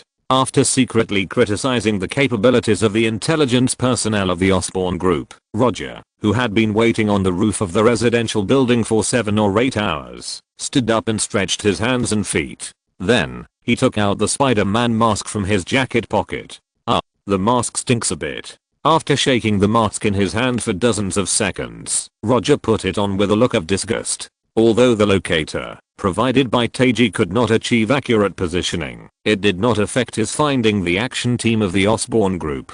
Just take a look at the black SUVs and large trucks on the street that looked like FBI agents, and you can know that they are the action team. When the black convoy drove out of several intersections, Roger raised his right hand and fired a thick enough line from his hand. When the rope-like line wrapped around the protruding decorative sculpture of the building in the distance, he came to the edge of the rooftop and jumped directly down. Doflamingo can tie the line to the clouds to move quickly like flying, but Roger can't do that now. Although they both have the string fruit, his development and control of the string fruit are far from Doflamingo's level. He even doubted whether the silk thread of the string fruit can still do such extraordinary things as tying to the clouds in this world with great physicists such as Newton, Einstein, and Faraday. But even if it is done, it's not particularly strange. Anyway, Newton and his coffin lids have been shaking for a long time. Through this fast-moving method copied from Spider-Man, Roger followed the Osborn group's convoy calmly. At the beginning, he was still a little uncomfortable with this swing-like way of moving forward. However, he quickly accepted this and ignored the damage left by the thread fruit on those buildings. Spider-Man Spider-Silk has a strong stickiness, which allows it to move quickly without damaging the exterior of the building. But the thread of the thread fruit does not have this stickiness. Wherever the thread of the thread fruit touches, there are more or less traces of damage. Although this is suspected of vandalism, it is normal in New York. Which superhero will not cause damage to the surrounding environment when taking action? New Yorkers have long been accustomed to this. Besides, even if someone finds out about this, they will only put the blame on Spider-Man and Spider-Woman. After following the Osborn group's action convoy for an unknown distance, Roger came to an unfamiliar neighborhood. He could only roughly recognize that this was Brooklyn, but he couldn't recognize which neighborhood in Brooklyn it was. But none of this mattered. What mattered was that the Osborn group's special capture team had begun to act. Roger, standing on the rooftop, looked expressionlessly at the fully armed capture team below and silently prayed for Professor Lizard. This action team, all dressed in black combat uniforms, held large caliber weapons in their hands. In addition, Roger also saw equipment such as capture nets, tranquilizer darts, stun guns, and metal cages in the convoy. Just looking at these equipment, people who don't know people would think that this action team of the Osborn group is going to capture some large beast. Strictly speaking, it is not wrong to say that they are capturing beasts. After all, Professor Lizard now is more like a beast than a human. When these action personnel dressed like special forces were divided into 3 teams and entered the unknown factory in front of them, Roger sat on the edge of the rooftop and waited patiently. Although he followed the Osborn group's convoy, he did not intend to capture Professor Lizard himself. The mantis stalks the cicada, and the Oriole is behind. Now he is the Oriole. Compared with capturing Professor Lizard himself, he wants to snatch Professor Lizard directly from the hands of the Osborn group. The bounty task given by the system only required him to capture Professor Lizard. As for whether he caught it himself or snatched it from someone else, the system would not mind. Boom. Boom. Boom. Soon, explosions were heard in the factory. From a distance, the explosions in the factory could be seen. Although the action team of the Osborn group was well prepared, it took more than half an hour to complete the final capture. Professor Lizard lay weakly in the capture net and was dragged out by the action team members of the Osborn group. Professor Lizard in the net is in a bad condition now, especially bad. Not to mention the broken tail, even his limbs were completely broken. Not only that, when dragging him to the metal cage, these action team members would occasionally poke him with electric buttons, causing him to shake uncontrollably with electric shocks. They were really cruel. Watching these action team members torture and lock Professor Lizard in the special metal cage, Roger suddenly felt that Professor Lizard was also quite pitiful. A good doctor actually fell into such a beast-like fate. When these action team members finished loading the car, Roger raised his right hand and made a pistol shape bullet line. These action team members had just experienced the battle with Professor Lizard and were now in a relaxed state of completing the mission. They would never have thought that someone would shoot them at this time. Bang! The rifle in the hand of one of the action team members suddenly exploded. The sudden accident instantly attracted the attention of other action team members, but before they had time to figure out what was going on, Roger, who was standing on the rooftop, fired bullet lines one after another. Bang! Bang! Bang! The sound of guns exploding rang out. Although the move of bullet line is very similar to shooting, it has more advantages than shooting. Silent, no recoil, sufficient bullet. With Roger's current physical strength, he can even fire continuously for several hours. After destroying the weapons in the hands of most action team members, Roger still had no intention of showing up. When he just fired the bullet line, he changed his position several times to avoid the action team members from finding his location through the attack trajectory. There are many people in this world who can resist bullets with their bodies, and he may be able to do this in the future. But now he can't ignore bullets. If you're listening to this novel on a channel other than Fanfic World, it means they downloaded and uploaded it without effort. We cordially invite you to visit our channel, Mundo Fanfic Novelos. There you'll find the original version of this story and you can explore many other novels of various genres. We're waiting for you to immerse yourself in a world of incredible novels. Chapter 12. The hunt begins. 17 enemies. Only 5 with rifles are left. Roger hid in the corner of the rooftop, counting the number of enemies below.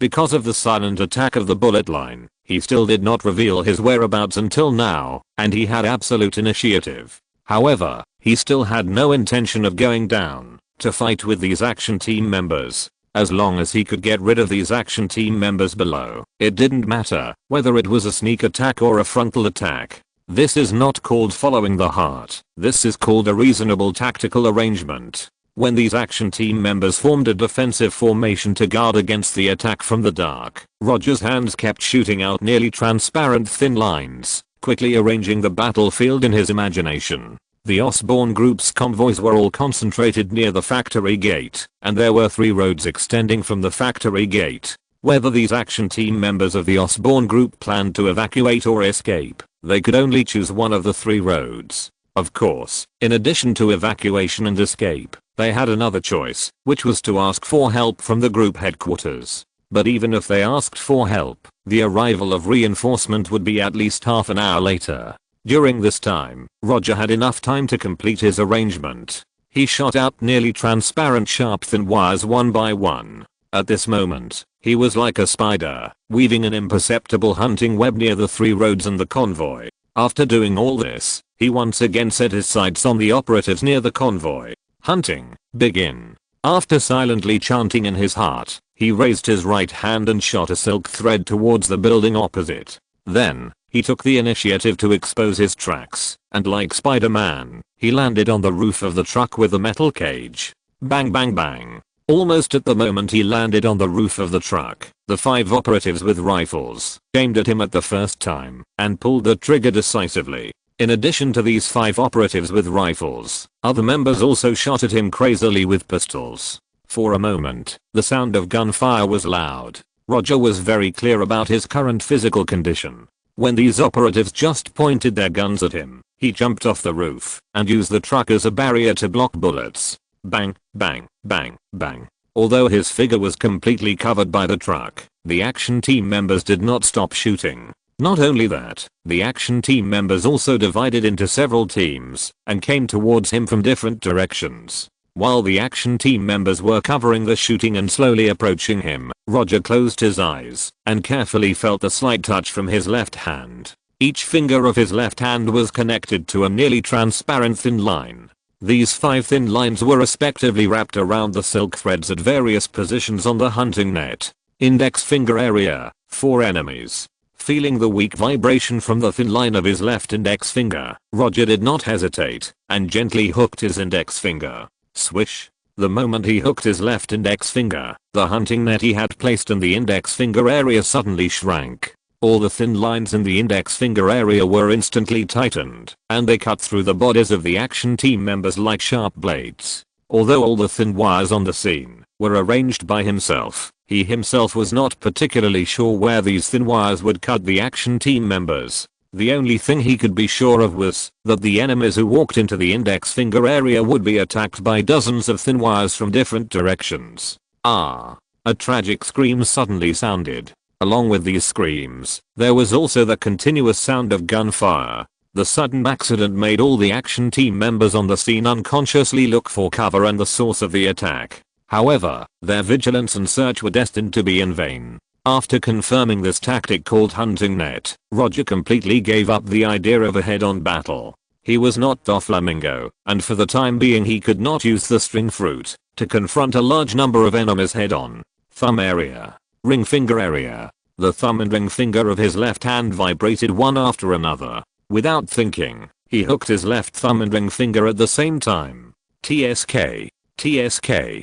The hunting nets in the thumb and ring finger areas shrank at the same time, and the sound of thin wires cutting flesh sounded at the same time. In just a moment, the action team members in the thumb and ring finger areas fell to the ground one after another, wailing in pain. Until this moment, these action team members did not understand what was going on, let alone where these deadly thin wires came from. However, they did not need to continue thinking about this problem, because Roger planned to put an end to this hunt now. The hunting nets in the thumb, index finger, and ring finger areas solved 11 enemies. Although there were still 6 enemies who had not stepped into the hunting net trap he carefully prepared, it was no longer important. While the injured action team members were wailing in pain, Roger opened the door of the truck and started the truck carrying Professor Lizard. The truck started. Roger tied all the 5 thin wires on his left hand to the front of the truck and then stepped on the accelerator to the bottom. When he activated the hunting nets in the 3 areas of the thumb, index finger and ring finger just now, he did not use his physical strength, but used the powerful power of the string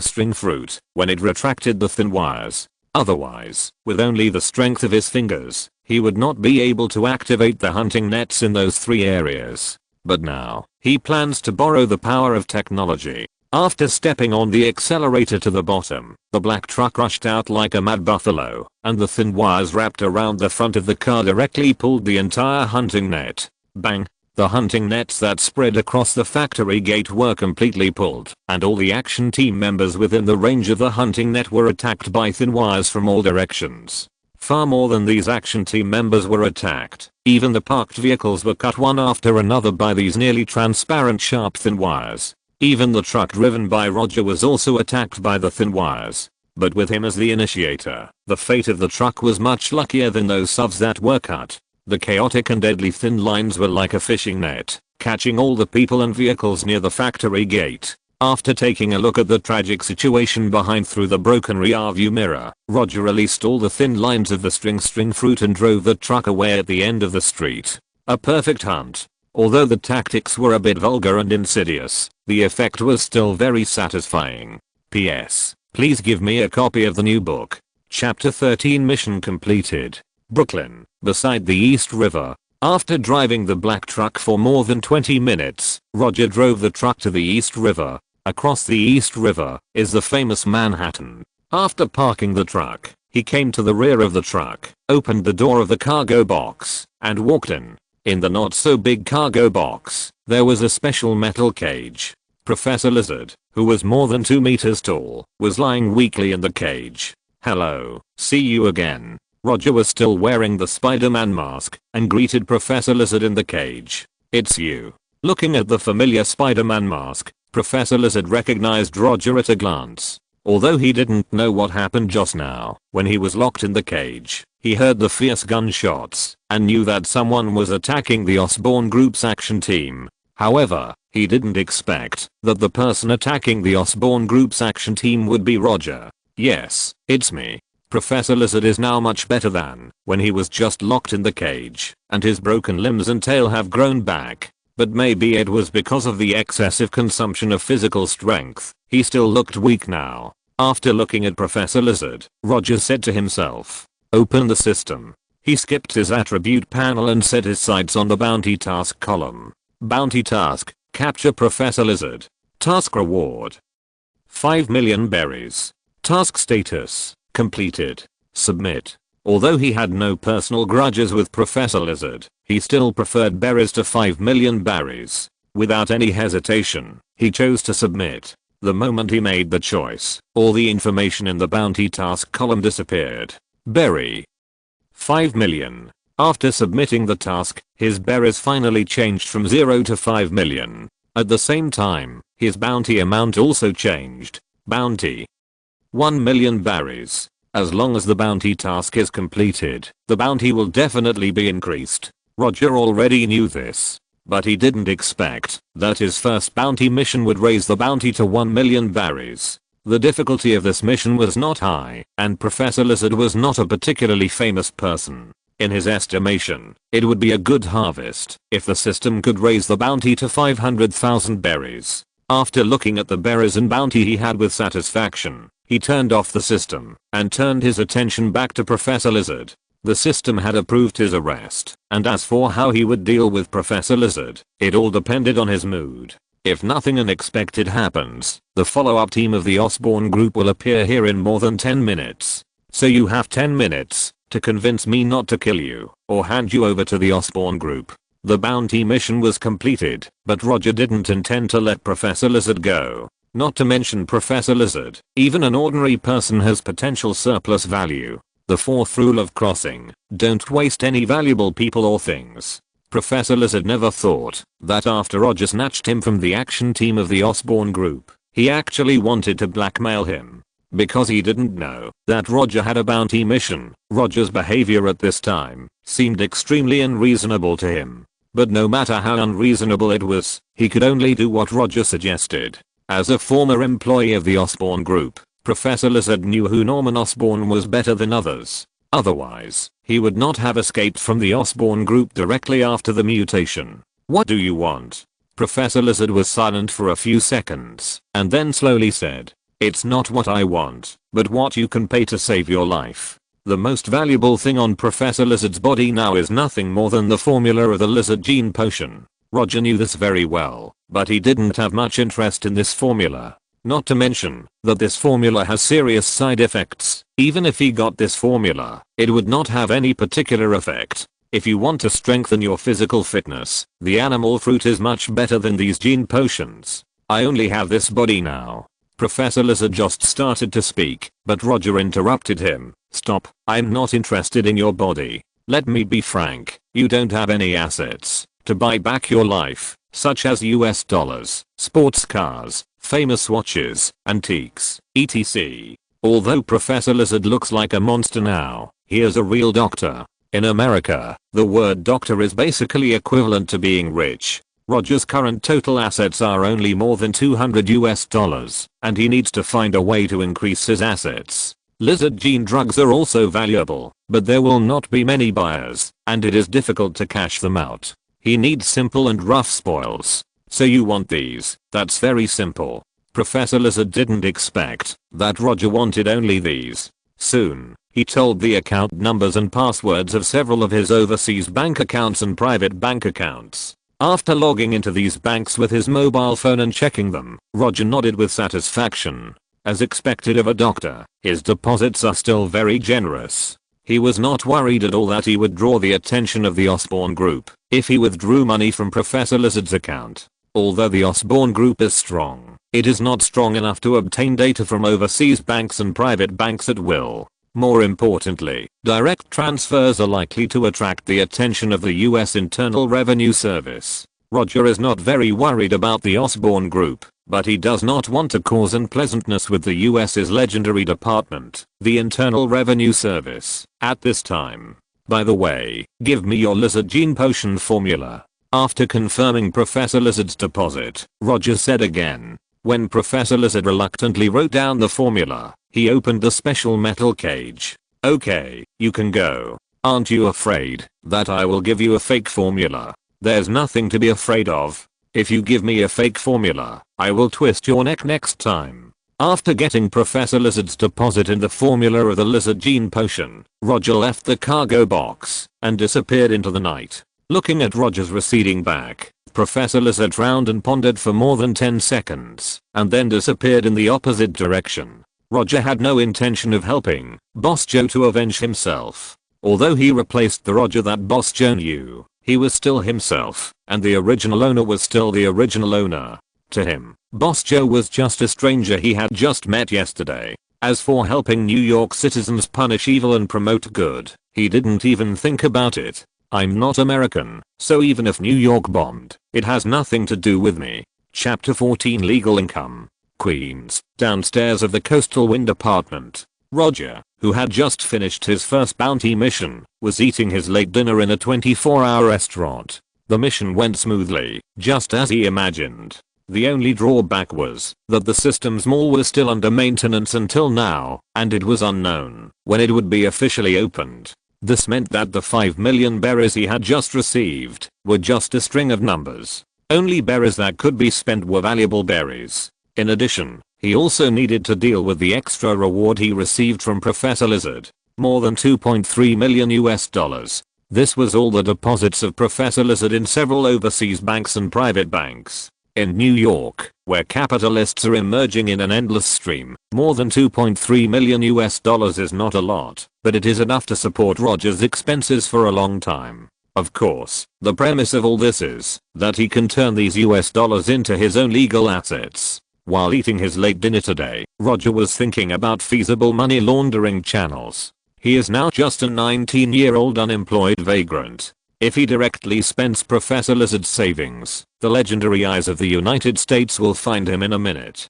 For a normal 19-year-old youth, money laundering is only seen in the news and movies. But Roger is not a normal ordinary person, or rather, the original owner of his identity is not an ordinary person. Although the original owner of this identity is very bad, he has been exposed to many illegal channels. The reason why he is related to these illegal channels is, on the one hand, because Boss Joe is the chief of the police station, and on the other hand, because he has tried every means to find the murderer who is still alive. Although the murderer was not found, he came into contact with many people in the dark side of the law in the process. For example, Teji, who helped him get the reverse locator today, is a free black market technician. After finishing the last burger in his hand, he paid the bill and left the restaurant, returning to his temporary residence in room 503 of the Coastal Wind apartment. After returning to the empty home, he first threw the clothes on his body, which had been stained with a lot of strange smells, into the trash can. Then he changed into a clean set of clothes, turned on the computer, entered the dark web, and found a website called Wealth Freedom. This is a website dedicated to online money laundering business. The location of the server is unknown, and the controller behind it is unknown. It is famous for its good service attitude and safety and reliability. The original owner of the identity had heard of the name of the Wealth Freedom website a long time ago, but he had never actually logged into this website. The reason is very simple, because he is poor. A guy who is so poor that he only has more than 100 US dollars in his wallet does not need to consider the problem of money laundering at all. After casually registering an account called Joker for himself, Roger entered the bank account number and password of Professor Lizard on the transfer account, and then filled in the bank account number of the original owner of the identity on the transfer account, and set the transfer amount to 100%. 1 minute after completing the order, he used his mobile phone to check the accounts of Professor Lizard. As expected, the balances in Professor Lizard's overseas bank accounts and private bank accounts all turned to zero. Done. All he had to do next was wait patiently. Roger was not worried that the money laundering website Wealth Freedom would swallow up his funds. Reputation is the lifeline of the money laundering industry. And the website Wealth Freedom pays particular attention to this. As far as Roger knows, as long as he places an order on the Wealth Freedom website, within 12 hours at most, the funds that even the US Internal Revenue Service cannot find fault with will appear in the designated account. Let there be no difficult money to launder in the world. This is the most prominent slogan on the Wealth Freedom website. Of course, safe and reliable services are often accompanied by high fees. Compared with other money laundering channels, the commission charged by the Wealth Freedom website is also not ordinary high. Regardless of the amount, the Wealth Freedom website will charge a 35% service fee. This means that the actual amount of money that will be credited to Roger's account will only be more than 1.5 million US dollars. After solving the most urgent problem of legal income, Roger took a hot bath in the not so large bathroom for half an hour. After making sure that there was no smell of sewer on his body, he came out wrapped in a bath towel. Just when he was about to return to the bedroom to have a good sleep, he saw a person who shouldn't be there in the bedroom. Light golden curly hair, a curvy and energetic figure, a delicate face. "How do you know I live here?" "No, how did you get in?" The person who appeared in front of Roger was none other than his ex-girlfriend Gwen Stacy. Gwen, who was wearing a short skirt and a tight top, did not answer Roger's question, but looked him up and down with her light green eyes. Although Gwen's eyes were not malicious, Roger swallowed unconsciously. In this world, Gwen is definitely the woman who knows the original owner of the identity the best, no one else. They grew up together and later became boyfriend and girlfriend.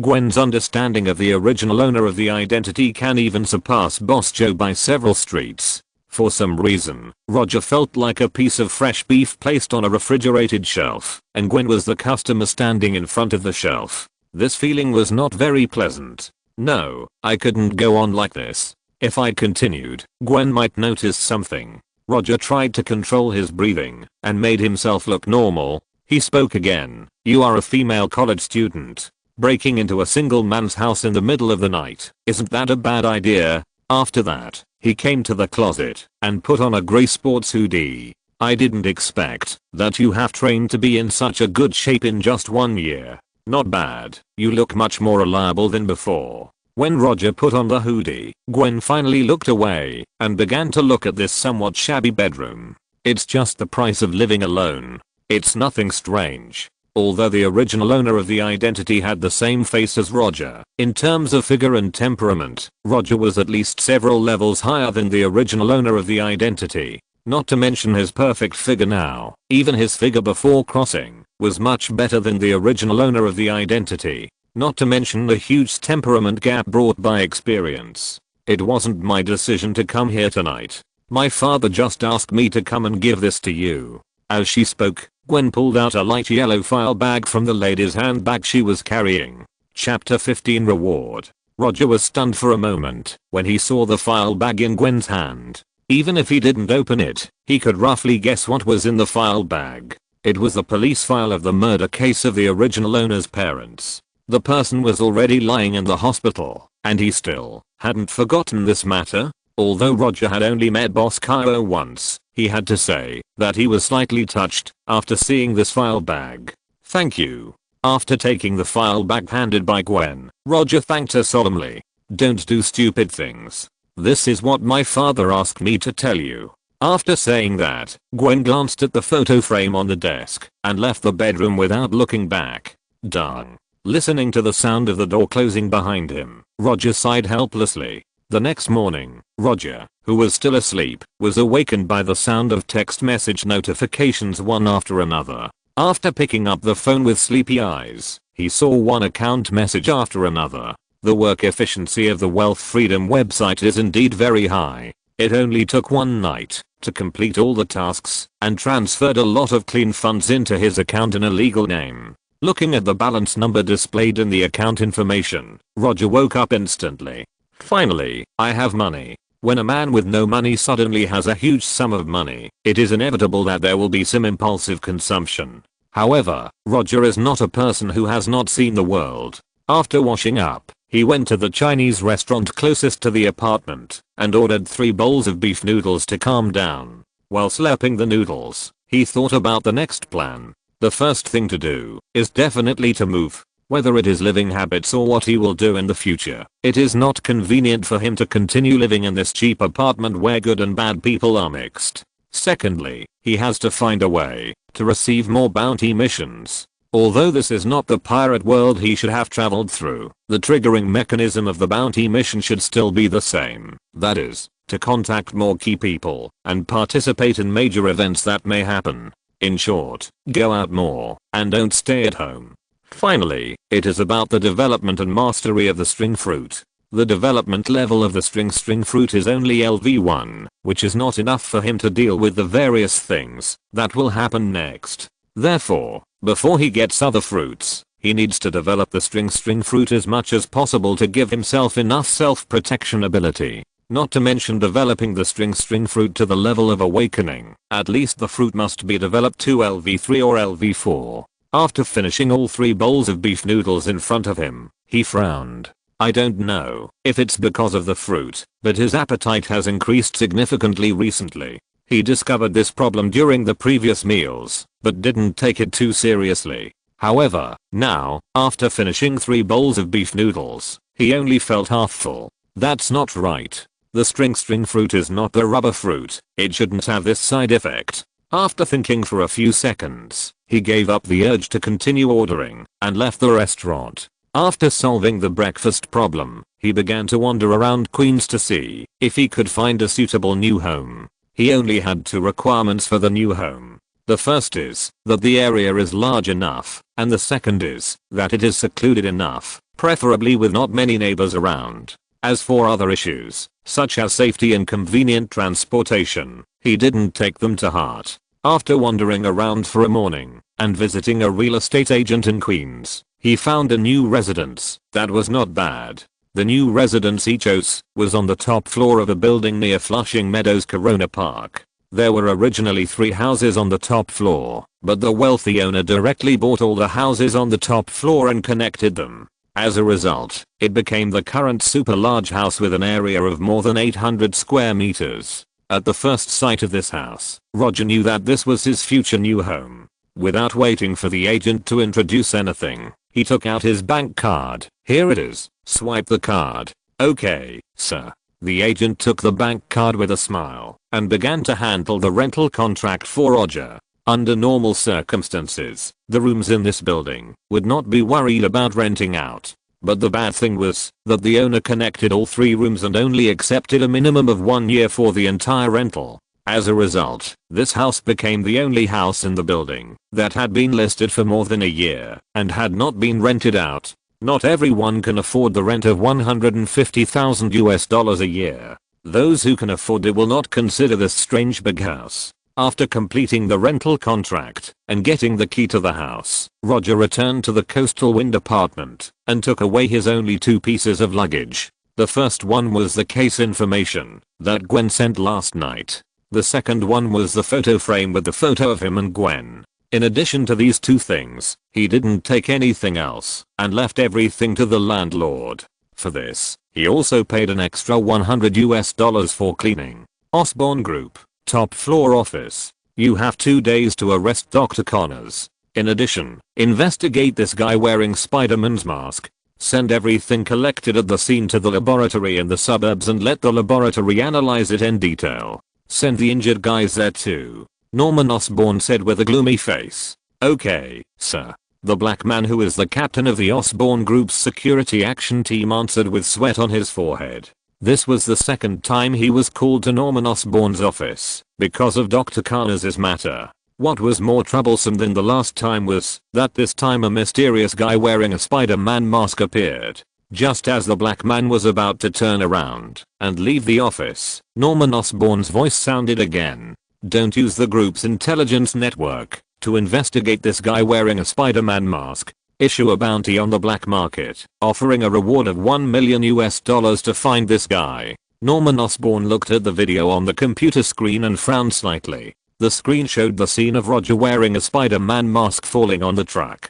Although Roger forcibly snatched Professor Lizard from the Osborn Group's arrest team last night, the scene of his actions was clearly captured by the recorder on the action team. In particular, the scene of him dangling the silk thread and landing on the roof of the truck was captured by the recorder from multiple angles. Okay, sir. The black man didn't know why Norman Osborn chose to offer a reward for finding this mysterious guy, but as a subordinate, all he could do was to perfectly execute Norman Osborn's orders. When the black man left the office, Norman Osborn opened an encrypted folder without saying a word. Displayed in the folder were videos and photos of Spider-Man and Spider-Woman. Is there a new guy? PS. Thank you for the rewards from Banshengwa_ and Kizheo Bixin. Thank you for your support. Continue to ask for recommendations, collections, chapter comments, and comments. Chapter 16 Parasitic Line. Soon, a bounty order for the mysterious man wearing the Spider-Man mask was circulated in the black market. When Roger robbed Professor Lizard last night, he expected that he would be targeted by the Osborn group. However, he did not take it too seriously. It was not that he looked down on the Osborn group, but that the Osborn group really did not have many top-notch combat forces. Although the Osborn group is a commercial behemoth and has a close relationship with the military, in terms of individual combat power, the strongest in the Osborn group is the Green Goblin Norman Osborn. The bounty order for the mysterious man wearing the Spider-Man mask was issued, but there was no useful information in the bounty order except for a photo. Except for the photo of Roger standing on the roof of a truck wearing a Spider-Man mask, the Osborn group did not release any information to the public. Not only did they not announce the time and location of the photo, but even the person who issued the bounty order was a small vest they cultivated in the black market. The Osborn Group is a well-known listed company and a good company that pays taxes and abides by the law. The Osborn Group will never do black market bounties. At this time, Roger didn't know that there was a bounty on his head in the black market. He was now decorating his new home. In order to keep up with the trend, and mainly to save money and time, Roger's new home adopted the typical Syrian post-war decoration style.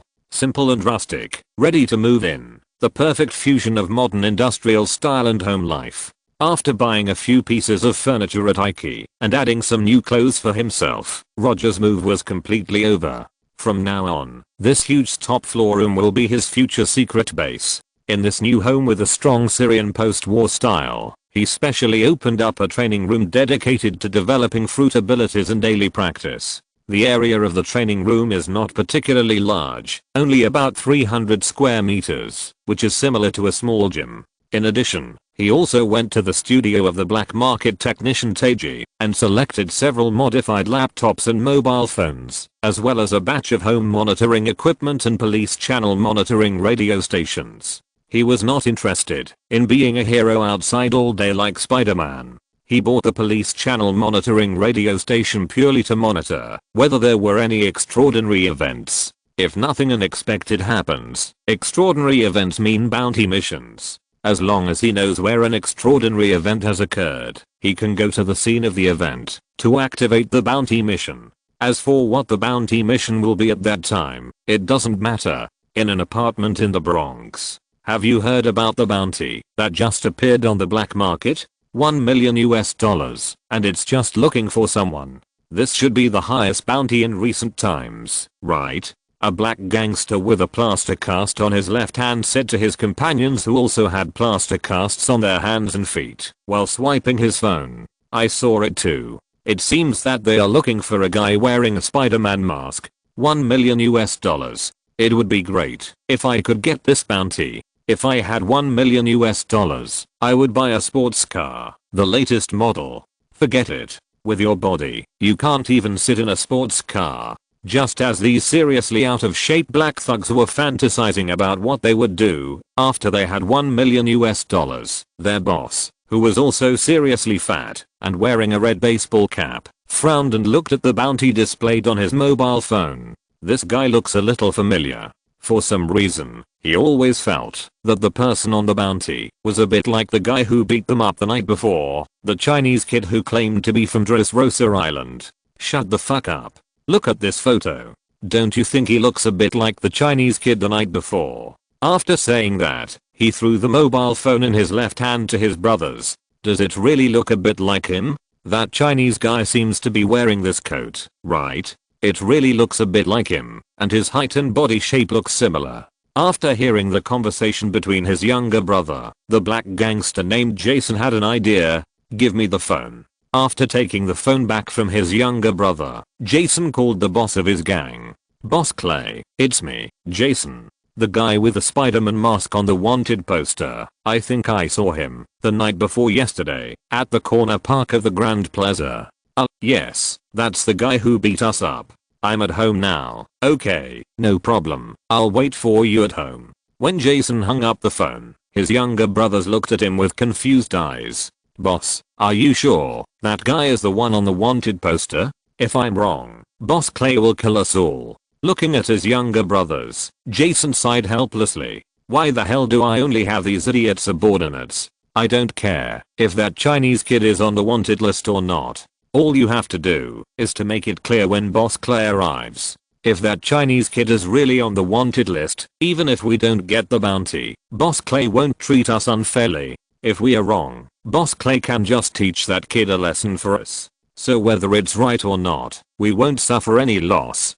Do you understand? Jason patiently explained. More than 20 minutes later, the boss of their small gang, Claire Ronald, came to the apartment. Claire Ronald came with 3 burly men with tattoos all over their bodies. Queens, on the top floor of Forest Hills building. Roger was working hard to learn his third move, parasitic thread, in his training room, which didn't have many fitness equipment. Among the thread fruit moves developed by Doflamingo, the one Roger felt most was the parasitic thread. Control the target's body as you wish, just like controlling a puppet. This strange yet cool fighting style is very suitable for him whose physical fitness is not very abnormal. Although the parasitic line cannot control the will of the target, it does not affect his love for this move. In other words, the charm of the parasitic line is that it controls the target's body against the will of the target. Compared with the elastic 5-color line, the difficulty of practicing the parasitic line has increased by more than a little. In order to find the feeling faster, Roger also specially bought several human-sized human puppets. Chapter 17 Exercises. Although he had prepared himself mentally, Roger realized the difficulty of the parasitic line only after he started practicing it. In principle, the parasitic line is not complicated. Wrap the thin line around the target's body, and then you can control the target's body by controlling the thin line. Both the principle and the effects seem easy to understand.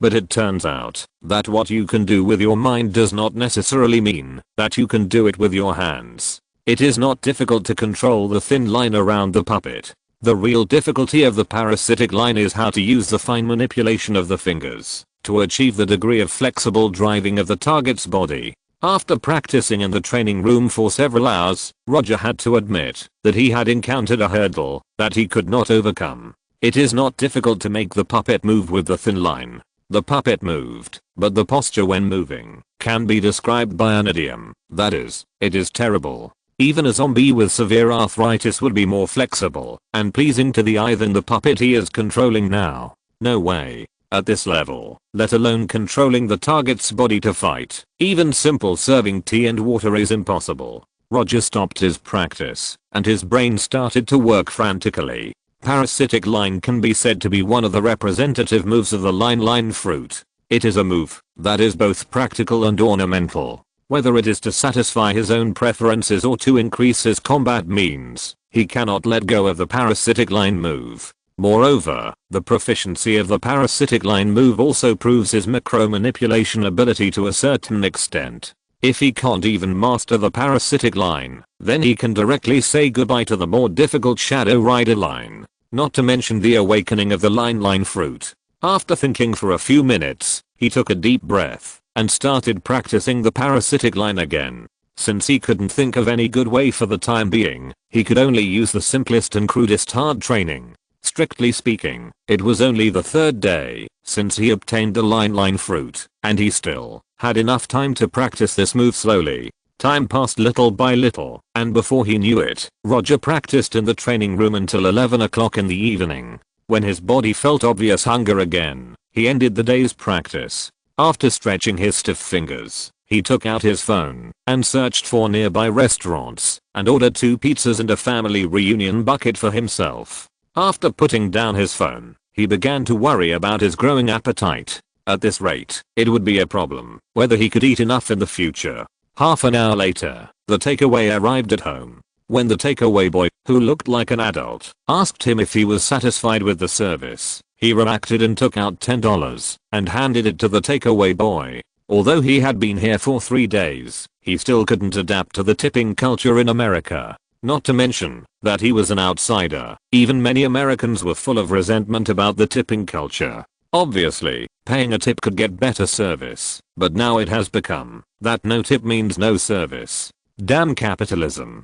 2 pizzas and a family reunion bucket were all eaten by Roger in just over 10 minutes. After eating this dinner that far exceeded his previous appetite, he lay on the sofa in the living room to rest for a while and then returned to the training room. It was not until the sun rose that he dragged his tired body to the bathroom. He washed up and then fell asleep. After sleeping for nearly 12 hours, he opened his eyes again. Then, he raised his right hand and fired dozens of almost transparent thin threads from his right hand.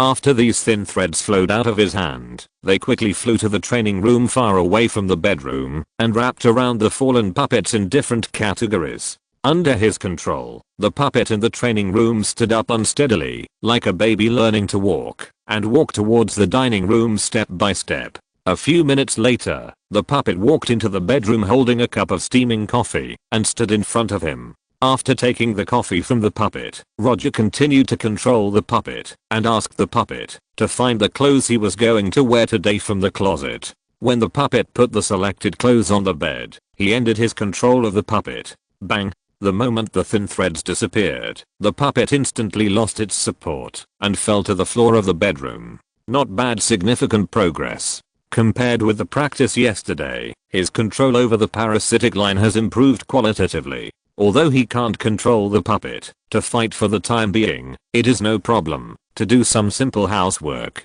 The premise is that he remembers the placement of every item in the house. Brush teeth, wash face, change clothes. After confirming that he is as handsome as ever, he went out with his wallet and mobile phone. After moving, he stayed at home for a day, and now it is time to go out and encounter bounty missions. New York at night is much quieter than during the day, and the security situation is a little worse than during the day.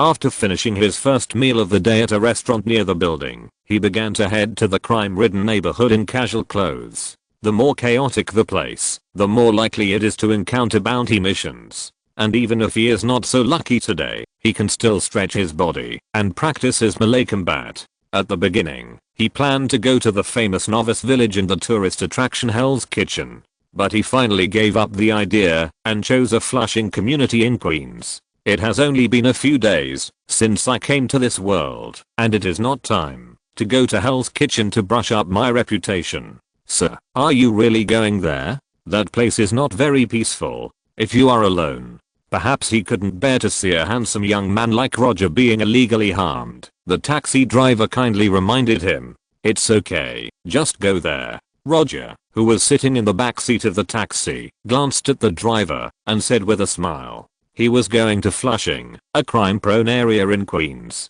Flushing is the most ethnically diverse community in New York City and the most ethnically diverse community in Queens. According to statistics, more than 150 languages are used in the Flushing community. In addition, Flushing is the largest Chinese settlement in New York and even in the United States. A community with a high crime rate, many ethnic groups, and the possibility of meeting fellow villagers. He said he had to go there to take a look. Even if he didn't accidentally encounter a bounty mission, tasting the authentic flower-growing family food is also a good choice. Chapter 18 Pony. Flushing, Chinatown. Looking at the familiar Chinese signs on the street, Roger's mood became much better. After declining the taxi driver's kind reminder again, he opened the door and walked down, heading towards Chinatown in front of him. However, not long after he got off the car, he noticed something was wrong. There were too many eyes on him. Although before he crossed over, he had already gotten used to the feeling of being silently looked at while shopping. But the problem was that the people who looked at him before were all young girls. Of course, there were also young women in their 30s and 40s who were over a certain age. However, now, the people who looked him up and down were a group of men. To be precise, a group of black men. What's going on? Has my charm reached a point where people of different skin colors can't resist it? Roger frowned slightly and walked towards Chinatown without slowing down. He thought that these strange eyes would disappear after he entered Chinatown. But it turned out that he thought too much. Those blacks who looked like gangsters not only did not look away, but followed him into Chinatown. Interesting. After thinking for a while, Roger suddenly remembered something. He took out his new mobile phone, opened an illegal website with ease, and quickly browsed it. Reward for missing person. Those who provide accurate information will receive $1 million.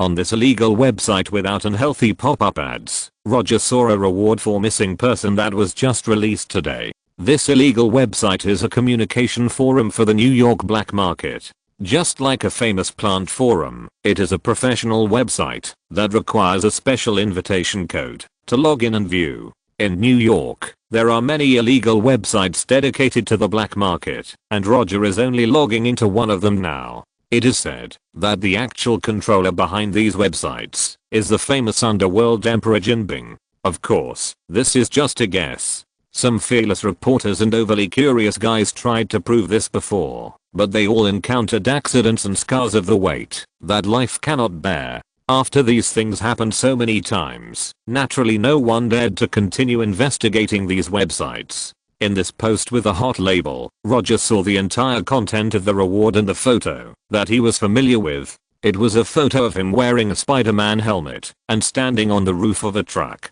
Although the clarity of the photo was not particularly high and the focus was not particularly good, it was generally a pretty good photo. The main thing was that the man in the photo had a good momentum and had a bit of a superhero style. After roughly looking at the meaningless replies under the post, he returned to the homepage of the forum and browsed around. In addition to this missing person reward, he did not find any information related to himself on the forum. So the question is, how did those blacks target him? Could it be that group of guys? Today is his 4th day in this world.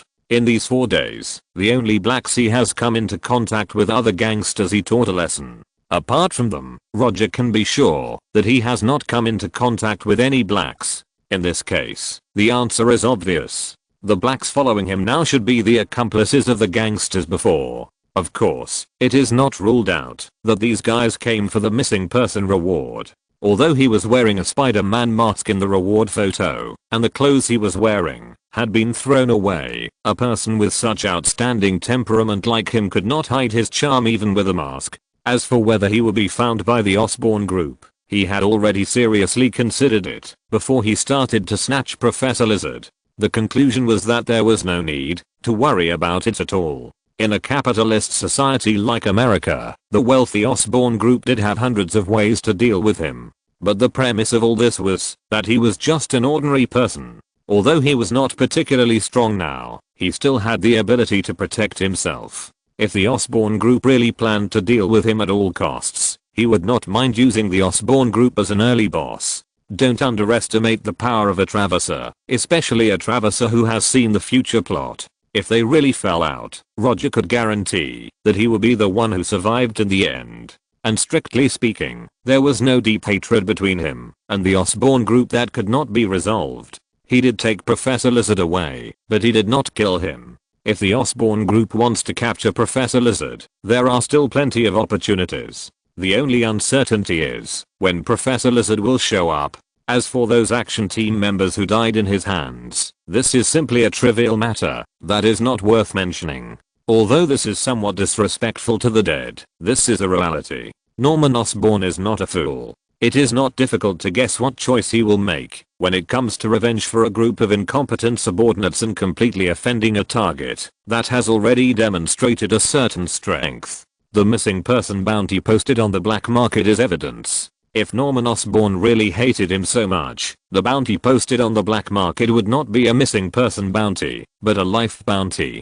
Just when Roger had just put away his mobile phone and was thinking about how to deal with these followers behind him, a very cordial greeting came from all around. Of course, the greeting was not to him. Fuck them, those blacks are here again. Looking in the direction of the voice, he saw a group of Chinese youths who were no older than 20 years old. These 5 Chinese youths were dressed in hip-hop clothes and stood less than 2 meters away from him. What they were watching were the group of blacks who followed him into Chinatown. After hearing the Chinese youth's cordial greetings to the blacks behind them, Roger gave up the idea of finding a hidden alley to greet these blacks in person. He stood there with his hands in his pockets and a look of watching a show. After seeing this group of Chinese youths, the blacks behind Roger stopped and exchanged a few words in a low voice. It seemed that this group of Chinese youths and these blacks were not the first time they met, and judging from their expressions at this time, they should have had some physical intimacy. "Brother, are you new here? My name is Xiomar, and I'm from Hong Kong Island. These black guys have been following you for a while, and it seems they have set their sights on you. But don't be afraid, no one can bully us here." Xiomar, who was only about 1.7 meters tall, came up to Roger with a gangster-like look on his face, patted him on the shoulder lightly, and raised his middle finger to the group of black people behind him. If you're listening to this novel on a channel other than Fanfic World, it means they downloaded and uploaded it without effort. We cordially invite you to visit our channel, Mundo Fanfic Novelos. There you'll find the original version of this story and you can explore many other novels of various genres. We're waiting for you to immerse yourself in a world of incredible novels. Chapter 19 Street Fight. Xiomar. Hong Kong Island? Should I still call you Xiomar? Roger looked up and down at Xiomar, who was full of Jianghu spirit and somewhat familiar. "My name is Roger." Although the system assigned him the identity of a Chinese American whose parents had both passed away, Roger would not have any sense of belonging to America. Not to mention that he just came to the Marvel world. Even if he went to the pirate world, he would only feel a sense of belonging to the flower planting family. Some things cannot be changed just because of time travel. If it weren't for the powerful mysterious power protecting the flower planting family, he might have had the urge to buy a plane ticket to go back and take a look. Those guys are Ronald's people, a group of scum who only bully the good and fear the evil. If you encounter such a thing in the future, you can come to me directly. The restaurant next door is opened by my family. When Roger looked at himself, Xiomar also looked at him seriously. This guy looks a bit handsome, but it's a pity that he is not domineering at all. No wonder he was targeted by Ronald's people. "Okay, I got it," Roger said with a smile. He was now beginning to be curious about how Xiomar would deal with the blacks behind him. After greeting Roger, Xiomar waved to his companions and walked straight towards the blacks. Although he didn't need Xiomar's protection at all, Roger followed Xiomar after seeing him leading people towards the blacks. As soon as he followed, Xiomar's pure Hong Kong Island greeting rang out. Although he was facing blacks who couldn't understand Cantonese at all, it didn't affect Xiomar's performance at this time. It didn't matter whether these blacks could understand it or not. What mattered was that the momentum of cursing had to be strong. Obviously, compared with fake, Xiomar still preferred to fuck your mother. Just as Xiomar was greeting the maternal relatives of these blacks turned their heads and looked at each other. Then, they raised their fists and hit Xiomar. In a few seconds, an ordinary street fight between ordinary people began. Although Xiomar had 2 more people than the other side, he had to admit that the black race had a certain talent in physical fitness. Although they were all using unconventional punches, these blacks were clearly in the upper hand and beat Xiomar and his 5 companions back step by step. "Xiomar, your strength is not very good." Roger thought Xiomar knew some martial arts, but it turned out that Xiomar was just full of passion. Just when the 3 black thugs were about to beat Xiomar and his 5 companions in one go, Roger picked up a bottle of Coca-Cola that was left on the mailbox by someone unknown, with only half a bottle left. After weighing the weight of the glass bottle, he glanced at the black thug who was fighting the most fiercely. Then, he threw the glass bottle in his hand. Bang! The glass bottle accurately hit the black thug's head and exploded instantly. The glass fragments and the soda inside splashed everywhere. No one expected that Roger would actually take action at this time. Especially Xiomar, who had just told Roger that he could go directly to him if he had any trouble. Just as Xiomar was looking at Roger with surprise, Roger came to his side and kicked the black gangster who was hit on the head by a glass bottle. The black gangster, who was still full of energy just now, was kicked several meters away by him and fell heavily on the street. These guys are looking for me, so let me deal with it. Roger smiled and patted Zyomar on the shoulder and took the initiative to meet the remaining two black gangsters. Bang, bang. It took less than 3 seconds, and the remaining two gangsters were knocked to the ground by him one by one. On the first day of coming to this world, he found that his body had become much stronger, especially after discovering that his appetite had increased dramatically. He found that his physical fitness was still continuing to improve. Although he didn't know whether this was a sequel of crossing or a change brought about by the string fruit, he was still quite satisfied with this change. No one would dislike that their physical fitness was too good, especially in such a world with superheroes. Can you do me a favor and take these 3 guys to the alley? I have something to ask them. Roger still had a smile on his face, but Zyomar couldn't help but take a breath of cold air. What is the origin of this guy? Although Zyomar has not learned any serious fighting, he has been on the streets for a while. He can tell at a glance whether a person can fight. Now, he began to doubt his own vision. Before Roger made a move, he thought Roger was just a guy with a good looking appearance. But after Roger made a move, he found out that he was wrong. No problem. At Zyomar's signal, the 3 black hooligans were dragged to the alley next to them. Whether they were fighting or dragging the 3 hooligans, the pedestrians around them looked as if they were used to it. In fact, street fights are indeed a common sight in Flushing. As long as there is no gunfight, it's no big deal. When Zyomar's companion dragged the 3 black hooligans into this dark and damp alley, Roger said to Zyomar, who still hadn't reacted, "Do you have cigarettes?" "Yes." Zyomar immediately took out a pack of Marlboro from his jacket pocket, took out a cigarette, and handed the lit lighter to Roger. "It's not Uzi, what a pity. But this is normal. Young people in Hong Kong basically like Marlboro and some local brands in Hong Kong.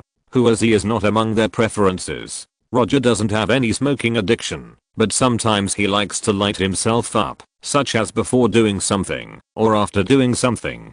"I'll take care of the next thing, you guys go first." He and Zyomar just met by chance. There is no need to involve him in his troubles. To be honest, he admires Zyomar. Although he is young and impulsive, he has a good personality. "Okay, then we'll wait for you outside." Zyomar glanced at the 3 black hooligans on the ground and left the alley. After Zyomar and the others left, Roger, smoking a cigarette, came to the black thug who was hit by the glass bottle. A few minutes later, Roger, wiping his hands with a tissue, walked out of the alley and threw the blood-stained tissue into the trash can next to him. The thugs inside were indeed Ronald's men. According to them, Ronald wanted to stand up for Jason, so he arranged for people to look for him all over New York. The 3 guys inside happened to live in Flushing, so they planned to come to Chinatown here to meet up. Unexpectedly, as soon as they arrived, they saw him getting out of the car. So, Chapter 20, Wire Stick. Claire Ronald. Since you took the initiative to come to me, don't blame me for being rude. Soon, Roger had a plan. "Zyomar, do you know where Ronald's lair is?" Roger said to Zyomar, who was waiting at the entrance of the alley. "Yes, his lair is in an abandoned building in Brooklyn, and there are several smaller dens in Queens." Zyomar called and answered quickly. "Okay, send me the address." After that, Roger told Zyomar his mobile phone number. Not long after, he received a message from Zyomar. In addition to the addresses of Ronald's dens, Zyomar also sent some personal intelligence he knew.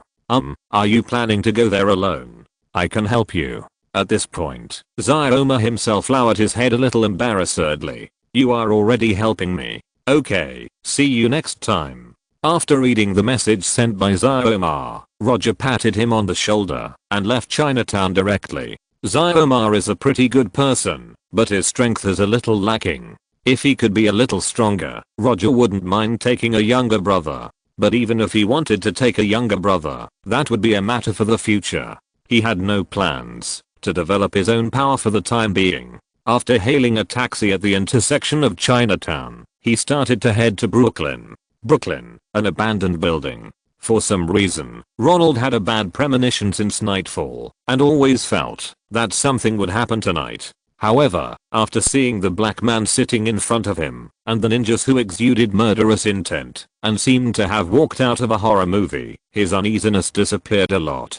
The black man sitting in front of him was called Salander, one of the 5 fingers of the ninja killer group hand. Under normal circumstances, Ronald, who was just a small gang leader, could not have any relationship with the notorious hand. But just a few days ago, the hand suddenly found him and took the initiative to propose cooperation. The content of the cooperation was very simple. The hand borrowed his smuggling channels to transport a batch of goods. In return, the hand can help him solve some enemies that he can't solve. Ronald, who has been in the underworld for many years, but has never been able to expand the power of his gang, did not miss this opportunity that fell from the sky and agreed to it. And today is the day they officially reached a cooperation agreement. Starting tomorrow, the smuggling channels in Ronald's hands will belong to the hand, and the hand will also arrange ninjas to ensure his safety until the cooperation officially ends. After respectfully sending Salander away, Ronald looked at the 6 hand ninjas standing behind him with a smile on his face. He had just seen the strength of these ninjas. His most capable subordinates, in a one-on-one situation, couldn't even hold out for 3 seconds in front of these ninjas. And this was when his subordinates were holding weapons, while the hand ninjas were barehanded. From now on, the 6 of you will stay by my side and protect my safety, Ronald said to these ninjas. These hand ninjas did not speak, but just looked at him with cold eyes. The cold and lifeless look made Ronald swallow his saliva involuntarily. If Salander hadn't just reminded him that these ninjas would not communicate with him, but would obey his orders 100%, he would have thought that he had become the target of these ninjas. If you don't want to talk, then don't talk. If you talk too much, the killer is not a qualified killer. Just when Ronald was considering starting with his enemy, Roger, dressed in casual clothes, came downstairs of the building. After confirming the address, he looked up at the abandoned building with less than 10 floors. Most of the floors were dark, and only the 4th, 5th, and 6th floors had some faint lights. Ronald's gang was not large in size, with only more than 100 people in total, and these more than 100 people were distributed in different blocks. In this so-called headquarters, there were only 40 or 50 people at most. Of course, this was just Xiomar's speculation. Although Xiomar had dealt with Ronald's people, he had never been here, and was not particularly clear about the specific situation in the building. 40 or 50 street thugs who had never received professional combat training were not a problem, except that they were slightly more numerous. In terms of threat, these people were far inferior to the action team of the Osborne group. After taking a deep breath, he stretched out his right hand and produced one white silk thread after another from his palm.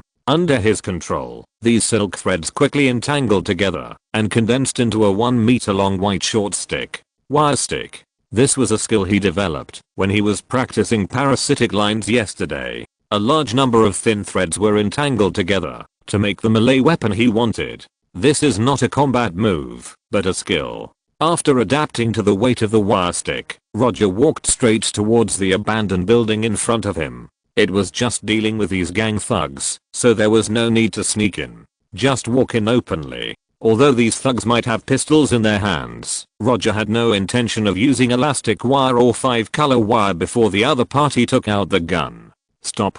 As soon as he walked into the first floor of the building, several hooligans who were responsible for guarding the first floor surrounded him. Who are you? Who asked you to come here? Roger didn't say anything. When these hooligans came to only 2 or 3 meters away from him, he took the initiative to attack. His legs exerted force instantly, and he came in front of these hooligans with a white short stick. Then, he raised his hand and the stick fell. Bang, bang, bang. Although he had not specially practiced the so-called sword and stick techniques, he didn't need any advanced fighting skills to deal with these hooligans. The short sticks made of hundreds of white silk threads hit these hooligans fiercely. It took less than 2 or 3 seconds for these hooligans who were responsible for guarding the first floor to be knocked unconscious by him. He ignored the hooligans who fell unconscious and went directly to the second floor. No one on the second floor. No one on the third floor. Is a defense soul axe. Roger didn't expect that he could reach the third floor so easily. This Ronald, he wasn't alert enough. After complaining in his heart, he continued to walk towards the 4th floor. When he reached the 4th floor, he finally understood why there were no gangsters guarding the 2nd and 3rd floors. P.S. New book please asterisk asterisk asterisk. Chapter 21 The Second Bounty Mission. Some people were drinking. Some were smoking marijuana. Some were hugging girls of the same skin color and biting them like crazy. If this wasn't the so-called Ronald gang headquarters, Roger would have thought he had wandered into a black party. After a quick glance, he came behind the gangster who was closest to him and whose hands were moving up and down on a black girl. Then, he hit her with a stick. The black gangster, with a lewd smile on his face, had no idea what was happening and passed out completely. Then, there was a scream that was louder than the DJ playing on the scene. Roger didn't intend to attack the black girl, but her scream was like a sonic attack. In order to protect his eardrums, he used a relatively gentle force and hit the black girl on the neck with a stick. The black girl passed out without any suspense. The world suddenly became much quieter. It was not until he knocked the screaming black girl unconscious that the gangsters present finally reacted. Although they were all in a state of high, these gangsters did not forget their old business. They picked up the weapons around them and rushed towards Roger one after another. In this DJ music full of blocked words, Roger and these gangsters started a battle that was definitely not fair. Bang, bang, bang. Roger, whose physical fitness has been significantly improved, proved with practical actions what is called one-sided crushing. A minute later, all the gangsters on the 4th floor could not get up again. After coming to a gangster who was slightly more pleasing to the eye, Roger said condescendingly, "Where is Ronald?" The gangster whose leg bone was broken by Roger did not hesitate at all and stretched out his right hand to point upwards. 6th floor. The boss is on the 6th floor. Okay, thank you for your cooperation. As soon as the voice fell, the gangster saw a flash of white arc. After knocking the gangster unconscious and mercifully ending his current pain, Roger came to the second-hand tuner and adjusted the output volume to the highest. After doing all this, he slowly walked towards the 5th floor. What's wrong with those guys down there? Didn't I tell them not to play so loudly at night? They have no sense of public morality at all. They are so noisy that the neighbors don't have time to sleep. They have to go to work tomorrow. After hearing the noisy DJ sound coming from the 4th floor, Ronald, who was thinking about the development plan of his gang, said to his men around him with dissatisfaction, "Although he is a gangster, Ronald has always claimed to be a gangster boss with good public morality. He can't control what other gangs do, but in his gang, whether or not there is a sense of public morality is as important as being able to fight. Okay, boss, I'll go down and deal with it right away." The white man with tattoos standing next to Ronald immediately replied. Although Ronald's gang is a gang dominated by black people, the most capable and trusted ones in the gang are the 3 white men around him. These 3 white men were rescued by him by chance in Russia. After rescuing the 3 warriors, they followed Ronald and became his most capable subordinates. However, just when the white man was about to go down to the 4th floor to teach those guys who had no sense of public morality a lesson, gunshots suddenly came from the 5th floor. Bang, bang, bang. After arriving on the 5th floor, Roger finally met the gangsters with guns. Free America, gunfights every day. When these gangsters who tried to resist him took out their pistols, Roger didn't show them courtesy and directly used the bullet line. Many people think that, as long as they are given a gun, they will be a sharpshooter. Especially those otaku players who are addicted to shooting games. But the reality is that without certain shooting training, ordinary people can't even hit a fixed target at a distance of 10 meters, let alone a moving target. Pulling the trigger is simple, but hitting the target is another matter. Although these gangsters on the 5th floor were pulling the trigger frantically, the bullets they fired did not pose any threat to Roger.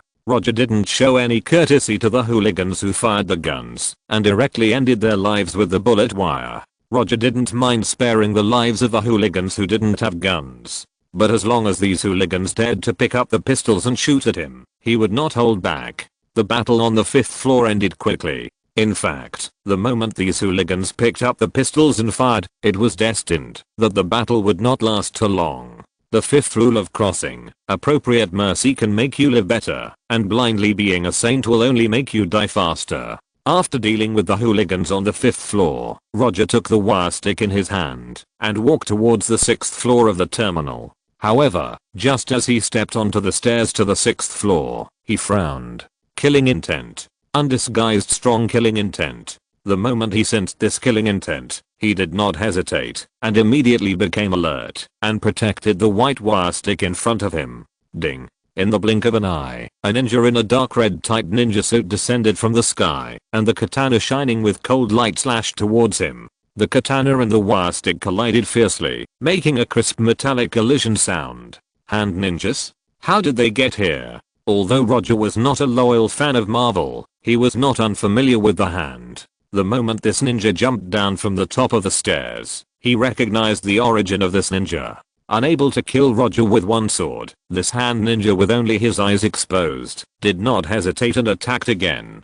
Ding, ding, ding. The attack of this hand ninja perfectly met the 3 essentials of fast, accurate, and ruthless, and each sword slashed at Roger's vitals. If today was his first day in this world, Roger really didn't have much confidence that he could block the continuous fast attack of this hand ninja. But now, he has absolute confidence that he can deal with this hand ninja who came out of nowhere within 10 seconds. Wire knife. The straight white short stick instantly changed its shape and turned into a samurai sword that was good for chopping. At the same time, he no longer deliberately suppressed the sharpness of the thin wire, making the wire knife a real sharp blade. Although he didn't know why the hand ninja appeared here, it didn't affect his idea of killing this guy. Because at the moment when this hand ninja appeared, the silent system bounty mission information emerged in his mind. Bounty mission: kill the 5 fingers of the hand. Mission reward: 30 million berries. Door fruit. Chapter 22. Door fruit. The door fruit is a superhuman fruit. The user is Bruno of CP9. The ability is to open doors and enter and exit freely anywhere it touches, including but not limited to air, fire, ground, human body, etc. It can open doors of different types, sizes, and shapes according to the user's intention, or turn itself into a door. The essence of the door fruit's ability is that it can move freely in space, which can be simply understood as a spatial movement skill. When the second bounty mission appeared, Roger's mind quickly emerged with relevant information about the door fruit. Of course, this information is his own memory, not the fruit explanation that comes with the system 30 million berries, plus a superhuman door fruit. This means that the final reward for this bounty mission is as high as 130 million berries. Although the system's mall has not been opened yet, there is one thing that is beyond doubt. That is, the price of the devil fruit in the system mall will be at least more than 100 million berries and less than 5 billion berries. If Roger remembered correctly, the most expensive fruit should be the surgery fruit that can perform the ageless surgery and give the target eternal life. This mission is very valuable. The first bounty mission only has a reward of 5 million berries, but the reward for the second mission is as high as 130 million berries. This is no longer a gamble to turn a bicycle into a motorcycle, but a direct shot at Ferrari. Isn't it just to kill the 5 fingers of the Hand Society? Even if the system asks him to kill the Hand Society, he will not hesitate at all. In front of the devil fruit, it's just a matter of destroying the Hand Society. Because of the door fruit, Roger thinks that the Hand Society ninja in front of him looks a lot more pleasing to the eye. The Hand Society ninja who is frantically attacking Roger has no idea what's going on. All he can see now is the meaningful smile on Roger's face. Ding. After blocking the slash of the Hand Society ninja again, Roger didn't waste time on him. 5 color line. His left hand was in the posture of an animal claw, and he swung it from left to right. Swish. The hand ninja had never expected that Roger's counterattack would come so suddenly. 5 nearly transparent sharp thin lines flashed in front of him. Then, the hand ninja, who was still active just now and seemed to have taken a large dose of stimulants, was strangely divided into several pieces and fell to the ground in pieces. The bright red blood splashed like a broken water ball. Although Roger retreated a distance at the first time, his body was inevitably stained with some blood. Damn. This is the clothes I just bought yesterday. Just as he complained about the blood on his body, the dismembered body of the hand ninja strangely turned into a pile of dust and disappeared. Using the power of magic to turn the body into dust, to prevent the organization's secrets from being leaked, is the traditional craft of the hand. Looking at the dust on the ground, that was quickly dissipating, Roger walked towards the stairs with the white wire knife. Although the ninjas of the hand were not in his plan, it still couldn't stop him from doing what he was going to do. And now he was beginning to wonder how Ronald's gang was related to the hand. This time, he successfully came to the 6th floor and saw his target, Kerry Ronald, and the 5 hand ninjas who were already on high alert. Only 5. It seems that the problem is not very big. As for Kerry Ronald and the 3 strong men beside him, he ignored them directly. Ronald and the 3 white strong men were fine for bullying ordinary people. Anyone who had a little power could easily deal with them. Even if they had machetes and pistols in their hands, it would make no difference. Don't waste time, you all come together. Roger's eyes swept past Kerry Ronald, who was standing in the middle, and said to the 5 hand ninjas who were also wearing tights, "It's you." At first, Ronald thought it was one of his enemies who came to the door. Unexpectedly, it was the Chinese boy mentioned by Jason and others. Although Jason and others swore that the Chinese boy who injured them was the guy wearing the Spider-Man mask in the missing person bounty, Ronald did not completely believe them. After all, he was a gang leader with rich experience in the underworld. He was not stupid enough to believe everything his subordinates said. Moreover, the $1 million reward in the bounty order also revealed something. If it was an ordinary missing person bounty, tens of thousands of US dollars would be considered an amazing reward. However, the issuer of the bounty order gave a full $1 million reward. What this means can be understood, as long as you think about it a little. But it is a pity that most young people who choose the underworld, a sunset industry, at such a young age, have no brains. Otherwise, they would not choose to join a gang. Let's talk about our affairs. After I deal with these ninjas of the hand, Roger glanced at Ronald and said with a relaxed expression. Seeing Roger's relaxed look, as if he was discussing the weather tonight, Ronald had a bad feeling. Although he hadn't seen Roger take action in person, the fact that the person who came up from the 6th floor was Roger, not the hand ninja, could explain something. From the time the hand ninja went down to the time Roger came up, only a few seconds had passed. Ronald had just seen the strength of these hand ninjas tonight, so Roger, who could quickly eliminate the hand ninjas in a few seconds, must be stronger than the hand ninjas. Thinking of this, Ronald finally understood why the missing person bounty offered a full $1 million.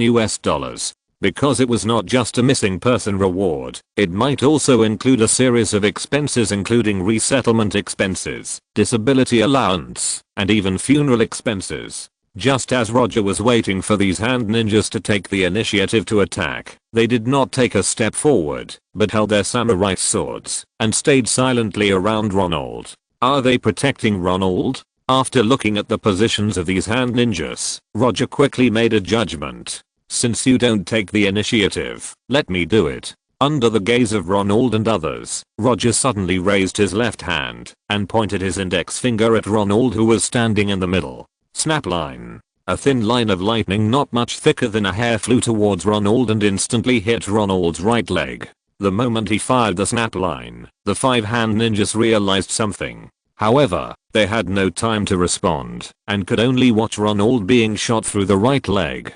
P.S. The new book really needs support such as collections, recommendation votes, chapter comments, etc. Please continue to ask for *****. Chapter 23, The First Battle of Parasite Line. Ronald didn't realize what happened until his right leg was pierced. Didn't they say that they would deal with the hand ninjas first? Why was I the first to get hurt? Although his right leg was pierced by Roger's bullet, Ronald was the leader of a gang after all, and he didn't wail in pain like the other gangsters. But soon, he found something wrong. The thin wire that pierced his right leg did not leave his body directly like a bullet, but quickly wrapped around his leg, as if it had a life. What's this? Before Ronald could react, a huge pulling force came from his right leg, pulling him forward.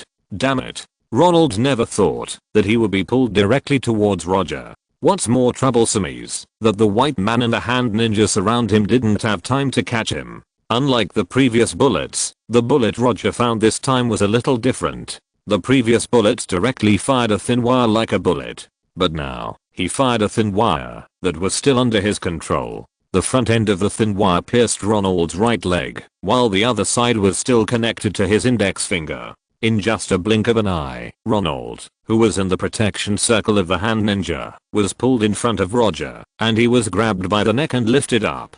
Are those ninjas listening to your orders now? Roger still had a smile on his face. But in Ronald's opinion, Roger's smile was no different from the smile of a devil. Yes, they were sent by Salander to protect me. Ronald tried to break free, but found that he didn't have enough strength to fight Roger's left hand. He stretched his neck and tried to answer. Very good, now give them the order to attack me, otherwise, I will break your neck now. No problem. Although Ronald didn't know what Roger wanted to do, he had no choice now. He gave orders to the hand ninja behind him in a not so loud voice. After he gave the order, Roger gently flicked his left hand and threw him aside, leaving a word. Lie down, don't do anything stupid.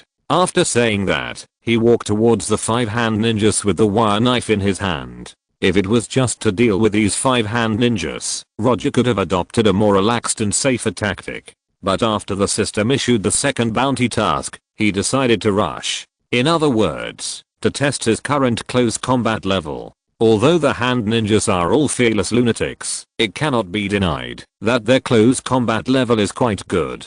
In this world, where hot weapons have an absolute advantage, the hand, which has always adhered to traditional craftsmanship, is completely an alternative. And the confidence of the hand to adhere to traditional craftsmanship is their close combat level. So at this stage, the hand ninjas are the most suitable targets to test their close combat level. When Roger ran towards these hand ninjas with a knife in his right hand, these hand ninjas did not hesitate at all and took out poisoned darts one after another. Then, they threw them at him all at once. Ding, ding, ding. Roger couldn't block bullets with a knife yet, but it was no problem to block darts whose flying speed was completely incomparable to bullets. Seeing Roger knocking away the darts one by one like a legendary swordsman, Ronald's first reaction was to take this opportunity to leave. However, just when he was about to put it into practice, the pain from his right leg instantly made him give up this idea. After a struggle, he finally decided to lie down obediently. There was no need to provoke this fierce man who came out of nowhere. Just be obedient, he won't kill me. Although Ronald's ability to lead a gang was not good, he was still very good at observing people's words and expressions. Roger didn't pay attention to Ronald's thoughts. Anyway, he had already warned Ronald. If Ronald really planned to escape, he didn't mind making his words come true. After knocking away the darts shot by the hand ninja, he raised his left hand again. String. In an instant, he fired 3 strings. Passive defense was not his favorite tactic. Offense is the best defense. Compared with darts, the nearly transparent thin wires are obviously more difficult to dodge. Although these hand ninjas have rich combat experience, they were still hit by the bullets. The only thing to be thankful for is that they all avoided the vital points and were not killed by the bullets. However, the fact that they were able to avoid the vital points is also related to Roger's letting them go. He promised to use them to test his melee combat level, so Roger would not use long-range attack moves to end their lives. Keeping one's word is the most basic quality of man. After buying himself some time with the bullets, Roger took the opportunity to come in front of these hand ninjas. At the same time, dozens of thin wires flowed out from the fingers of his left hand. He chopped the hand ninja in front of him with the knife in his right hand and controlled the thin wires with his left hand to attack another target. In battle, it is a taboo to do 2 things at the same time. But now, Roger did it. Parasitic wire. When these dozens of nearly transparent thin wires were wrapped around a hand ninja, Roger decisively activated the parasitic wire.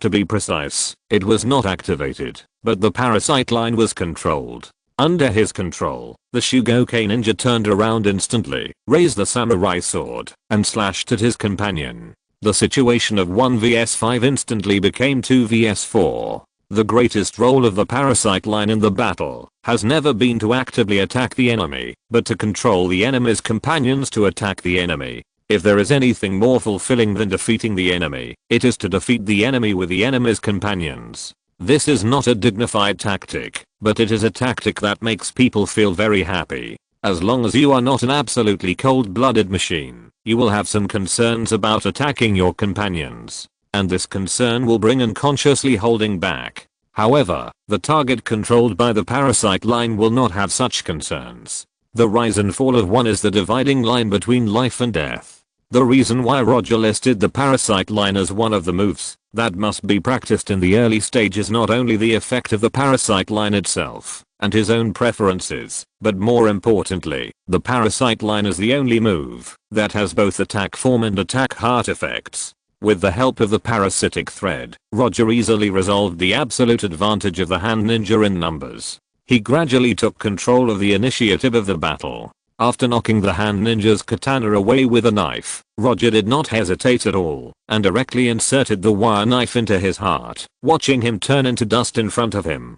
Chapter 24 Don Quixote Family. Because of the special nature of the hand ninja, Roger didn't even need to draw his sword and used his right hand again. Horizontal slash. The white wire knife drew a beautiful arc and slashed directly at another hand ninja. Swish. The white arc flashed and passed by the neck of the hand ninja. Then, a head was thrown high. As the head was thrown high like a basketball, Roger quickly pulled back. After dealing with these two hand ninjas, the situation on the scene was completely reversed. From the initial 1 vs 5 to the current 2 vs 2, only a few dozen seconds had passed. As one of the few spectators at the scene, Ronald was glad for the decision he had just made after seeing this scene. Fortunately, he did not choose to leave secretly, otherwise, Ronald did not dare to think further. When the situation became 2 vs 2, Roger focused his main energy on the control of the parasitic line. This was his first time using the parasitic line in actual combat, and he hoped that this first time would leave a perfect memory.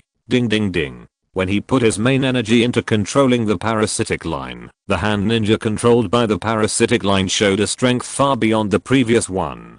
Because he was controlling someone else's body, he didn't need to consider defense at all. More importantly, under his control, the target could make some offensive moves that violated the physiological structure of the human body. Under normal circumstances, no one would attack in such a way similar to self-mutilation. The self-protection instinct of organisms and the physiological structure of the human body do not support people to do so. But now, Roger can use this tactic without any worries. The body fighting now is not his body. Even if it is damaged, it has nothing to do with him. From the moment the parasitic line was wrapped around this hand ninja, he was destined to be just a disposable combat item in Roger's hands. Under the crazy and desperate attack of the controlled ninja, the only two remaining hand ninjas persisted for a few minutes, and then died and turned into dust. As the dust dissipated strangely, Roger suddenly clenched his left hand. Swish. The hand ninja entangled by the parasitic line was instantly cut into dozens of pieces.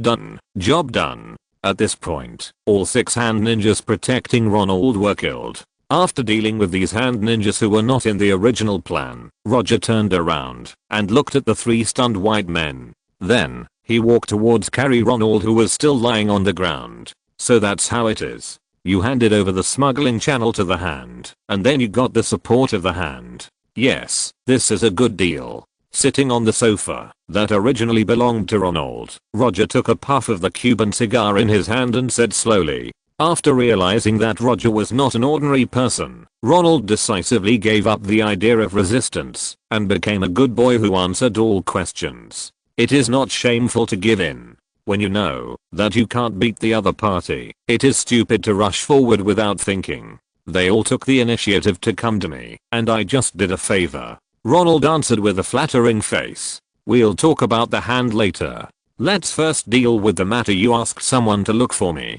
From your looks, you should have known that I'm the one whose bounty is being sought. I want to know, besides you, who else knows this? Although Roger was not too worried about the Osborn group, he didn't like being followed around by flies all day. So before dealing with the hand, he needed to find out who else knew about it.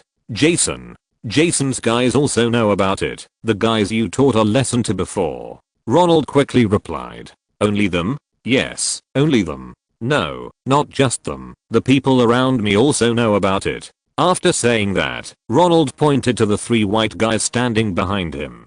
Very good. The next question is very important to you. You'd better think it over before answering. Roger specifically reminded Ronald, and then continued, do you mind becoming my subordinate? Ronald was unable to follow Roger's train of thought for a moment, and looked at him with a confused look on his face. But he soon returned to normal, and began to think seriously. From a gang leader to someone else's subordinate, under normal circumstances, this question does not need to be considered at all. But now, he has to seriously think about the risks and rewards. Roger did not urge Ronald, and waited patiently for his answer, while puffing out cigarettes. If I refuse, will I die? After thinking for more than a minute, Ronald asked cautiously. Guess. Roger replied with a smile. I'll join. Ronald gave an answer instantly. Although being someone else's subordinate is not as good as being the boss, it is better than dying in front of life. Face is not important at all. Believe me, you will not regret this decision in the future. Although Ronald's strength is not very good, it must be said that he is a smart man. Now, I have a few things for you to do.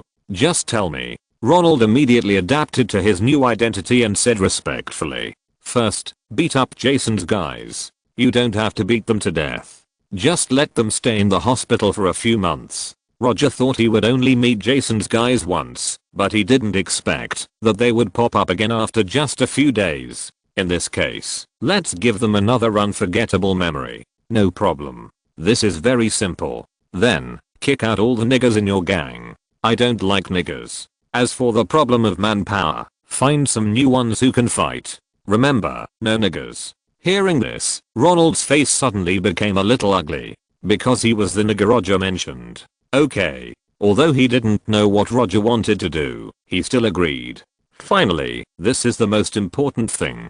From today on, you must declare your allegiance to the Don Quixote family and become a peripheral force under the family. If anyone asks you what the Don Quixote family is, tell them that it is the family founded by Don Quixote Doflamingo. Ronald became more and more confused as he listened. He began to wonder if he was already behind the times.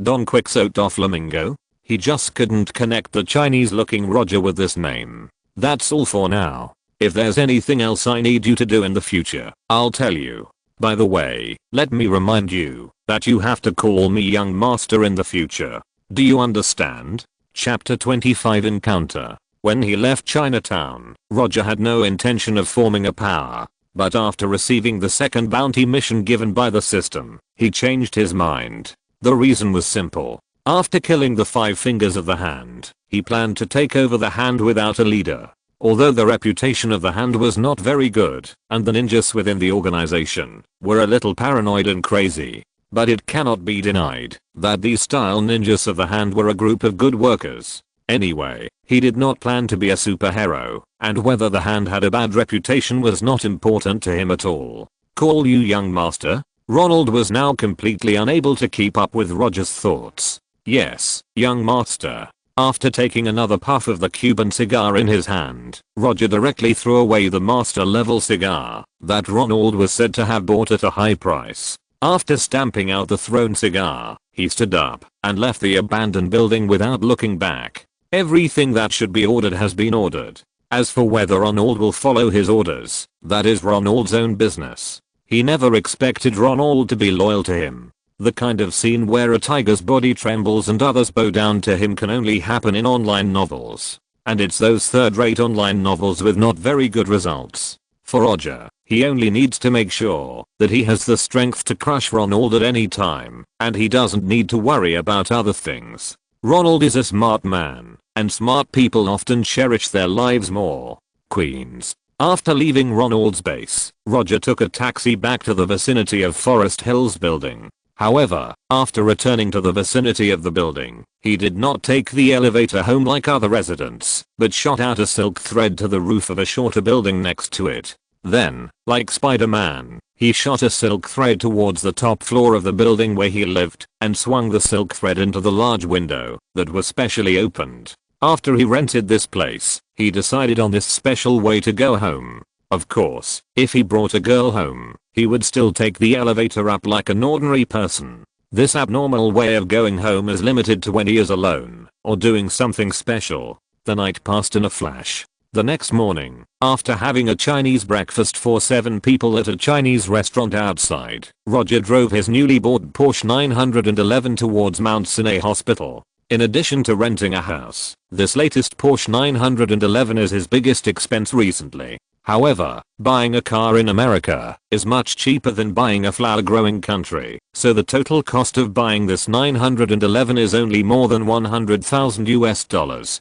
Compared with the amount of his current savings, this price is not expensive. More importantly, in New York, it is really inconvenient not to have your own car. After arriving at Mount Sinai Hospital, he first bought a fruit basket in a store outside, and then walked towards the ward, where Boss Joe was. Although he and Boss Joe only met once, Boss Joe has taken care of the original owner of the identity for more than 10 years. And even if Boss Joe was injured and hospitalized, he did not forget to ask Gwen to bring him the case materials. For Roger, who had just come to this world for a few days, it was more or less touching. Fortunately, he didn't catch Professor Lizard until after he got the case materials. Otherwise, Professor Lizard, who had thick skin and amazing regeneration ability, might not be able to leave so easily. Just when he came to the ward where Boss Joe lived last time, he suddenly found that it was not Boss Joe lying in the ward. Where is he? Discharged. Impossible, it's only been a few days. Unless Boss Joe also has extraordinary recovery ability, he will never be discharged. After asking at the nurse station, he found out the ward where Boss Joe was now. After surgery and observation, Boss Joe was transferred from the intensive care unit to an ordinary single ward. Ward 303. After knocking on the door, Roger pushed open the door and walked in. In this not so large ward, he saw Boss Joe, who looked weak, and his wife Helen Stacy. Before he spoke, Boss Joe, who was lying on the bed, spoke first. "Roger, why are you here? I just happened to be passing by, so I came to see you." After saying that, Roger put the fruit basket on the table and greeted Helen Stacy, who was obviously much more haggard. After seeing Roger's arrival, Boss Joe showed a look of relief on his face and then frowned and said, "It's enough for people to come. There's no need to bring things and waste money." Boss Joe knew Roger's financial situation very well, so he naturally didn't want him to spend money recklessly. But how could Boss Joe not have thought that Roger now was no longer the unemployed Roger in his memory? Although he is not a rich man now, he has a small savings. After chatting with Boss Joe in the ward for half an hour, Roger left the hospital and drove to Empire State University where Gwen was.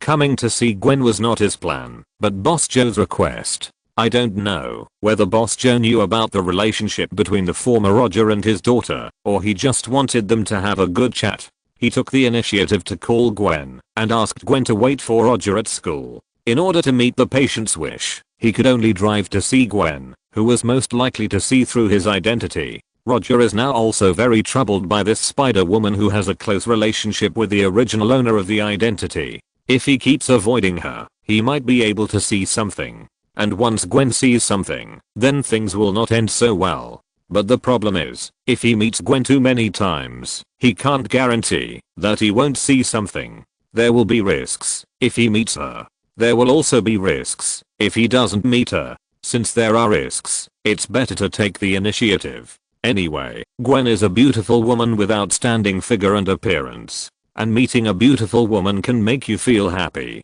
Just like what an old man who doesn't want to reveal his name said. "I have to see girls every day, without any other thoughts, just to make me happy." Sometimes, the advice given by the old man is still worth listening to. Just as Roger was driving his newly bought Porsche 911 slowly to Empire State University and expressing his contempt for the New York Road Administration, he saw a white figure passing through the high-rise buildings. Damn, is it such a coincidence? Although the white figure quickly disappeared in the steel jungle composed of high-rise buildings, Roger still recognized her identity at a glance. Spider-Woman, or Ghost Spider-Gwen Stacy. End of this chapter. Thank you very much for reaching the end. Don't forget to like. Looking for more exclusive content and immediate access? Subscribe to our Patreon. Remember, every like, subscription, or donation encourages us to continue. Thanks to everyone. See you in the next video.